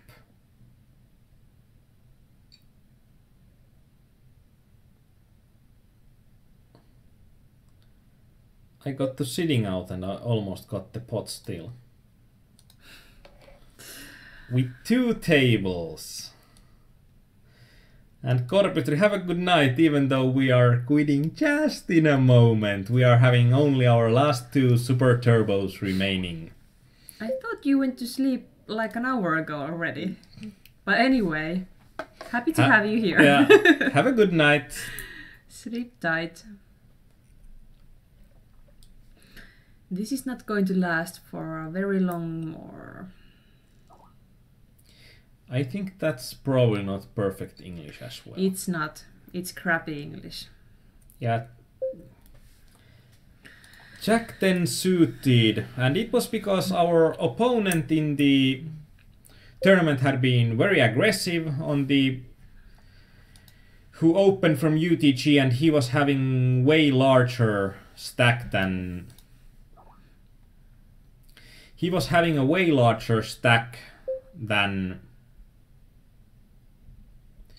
actually I think 6-8 off is still going to be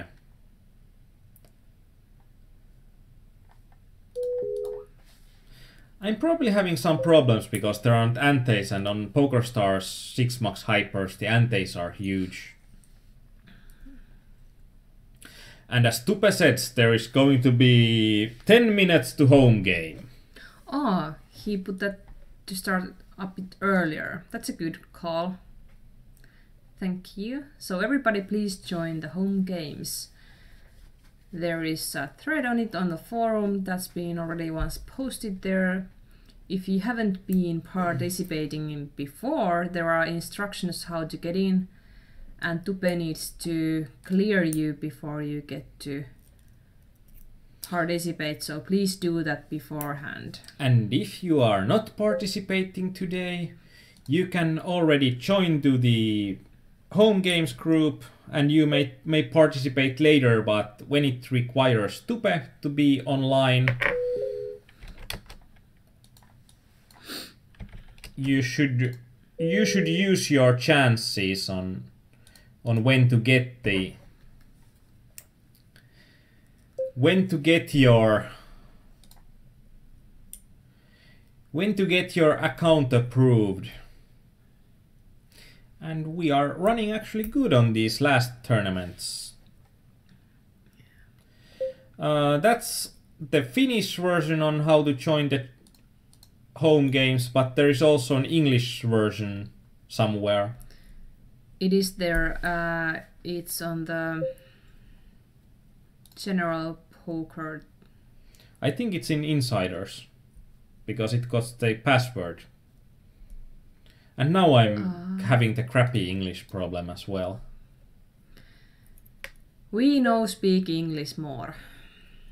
Yeah, it's getting too tired.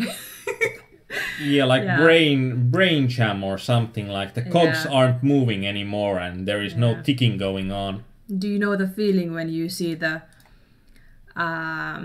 wheel rolling but the hamster is dead? Yeah, that's me at the moment.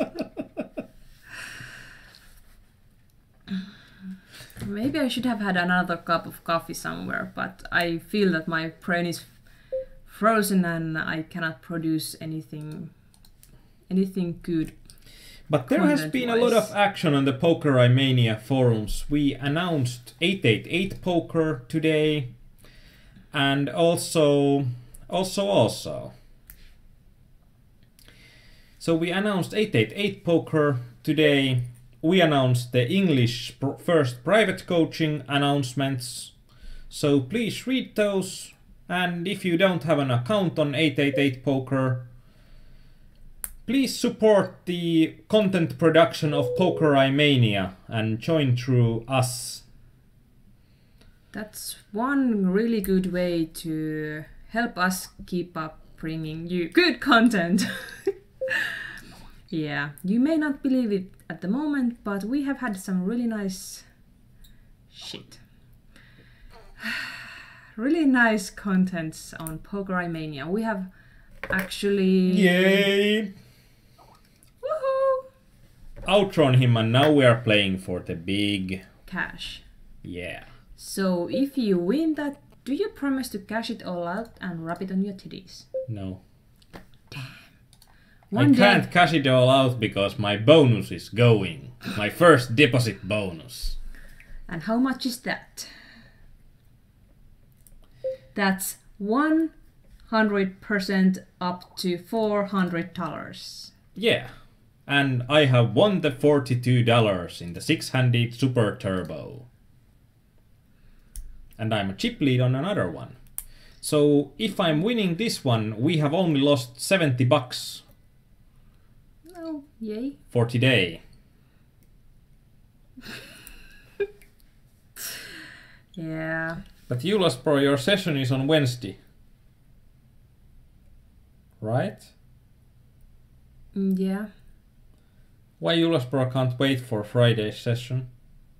I don't know. My cogs aren't connecting. You're what?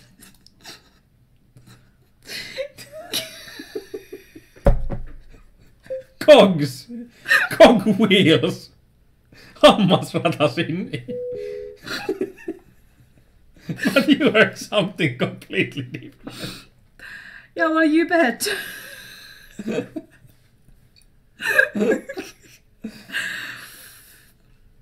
Oh. It was really nice when, even though he had the middle stack, so he had most to gain from us dropping the another player, but still when he didn't bet his top pair, I think when here there is huge advantage of having more chips, and there are some legit options for me to outdraw him in the later on. So, Tupe, there is some business for you to do. Snowdick is waiting for your action to be accepted into the home games. So actually here is also one good part to tell when we are on heads up, which is rare on the MTT games. There are ready-made charts for heads up Nash equilibrium for the push fold stage, and these are going to help you play pretty good push fold. So if, for example, when we are having Queen 8 off, we know that with 13 big blinds or less, if we are shoving this, we are winning even when our opponent... If our opponent is playing perfectly, we are still winning, so... And King Queen suited, we know that it's even with 20 BBs it's going to be a call, but the calling ranges on the heads up push for Nash equilibrium require that the opponent pushes a lot. And as we can see that Holder Inho pushes 5-9 suited, we can look like 9-5, it's 14.4 for big blinds, so it's still a Nash push, but I think in general if you see that the opponent is about 10 big blinds pushing a 9-5 suited, I think we are in general knowing that our opponent pushes pretty close to the Nash. And this is something that it helps you with somewhere around 10 to 15 big blinds that you can use this, and the less confidence you have on your post-flop skills, the higher up you can go and still push according to the heads-up push-fold Nash equilibrium. And the more confidence you have on your post-flop skills and the most you see your opponent leaking, I think that you can still go to somewhere around 7 to 6 big blinds before starting to use the heads-up push-fold Nash equilibrium. So I think this is about it. We did cash only once in our MTTs, and we probably had a quite of a horrible session for that. Like, our day looks a bit like this. Not the best possible day, but we can see that most of the wins came from the sit and goes, and we were crushing them sit and goes and losing to pretty much all of the...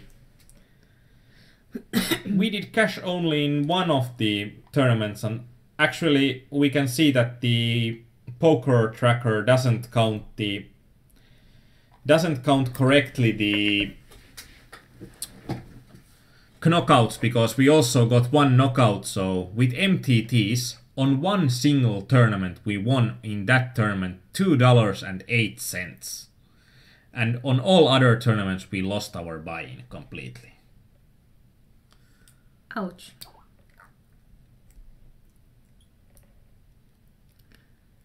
And Smodikin, withdraw or don't withdraw, can someone tell me what this is? So I don't understand you, but probably we can chat about it. We can chat about it later on. And actually there was one question from Kauris, and I think I have to throw you a question instead of answering straight away. If you get the chance, would you play against a good player or against a bad player? And I think it's pretty clear what kind of players there is mostly on 888Poker. And in my opinion, playing against a bad player is more profitable than playing against a good player. Yeah, I think in general that's true as well. So play against them bad players and take their money and be happy about it. And I think that's pretty good way to end today's session. And this was our first session on 888Poker. And as we already said, that 888Poker is the first poker site partner for PokerRomania.com. Please look their offers on our sites if you don't have your 888Poker account already. And thanks for everyone around here. It's always nice to hear you or get your comments and your chats. It makes it easier for us, and it's always makes it better for us. And also, if you are going to sleep, well, have a good night. And if you are still playing poker, well, have the winningest of them nights, except for Julos Pro. Please don't win the scoop, so that the rahastusjahti will carry on and the right team will win on the end. Thank you. May the best man or woman win. Good night. Good night.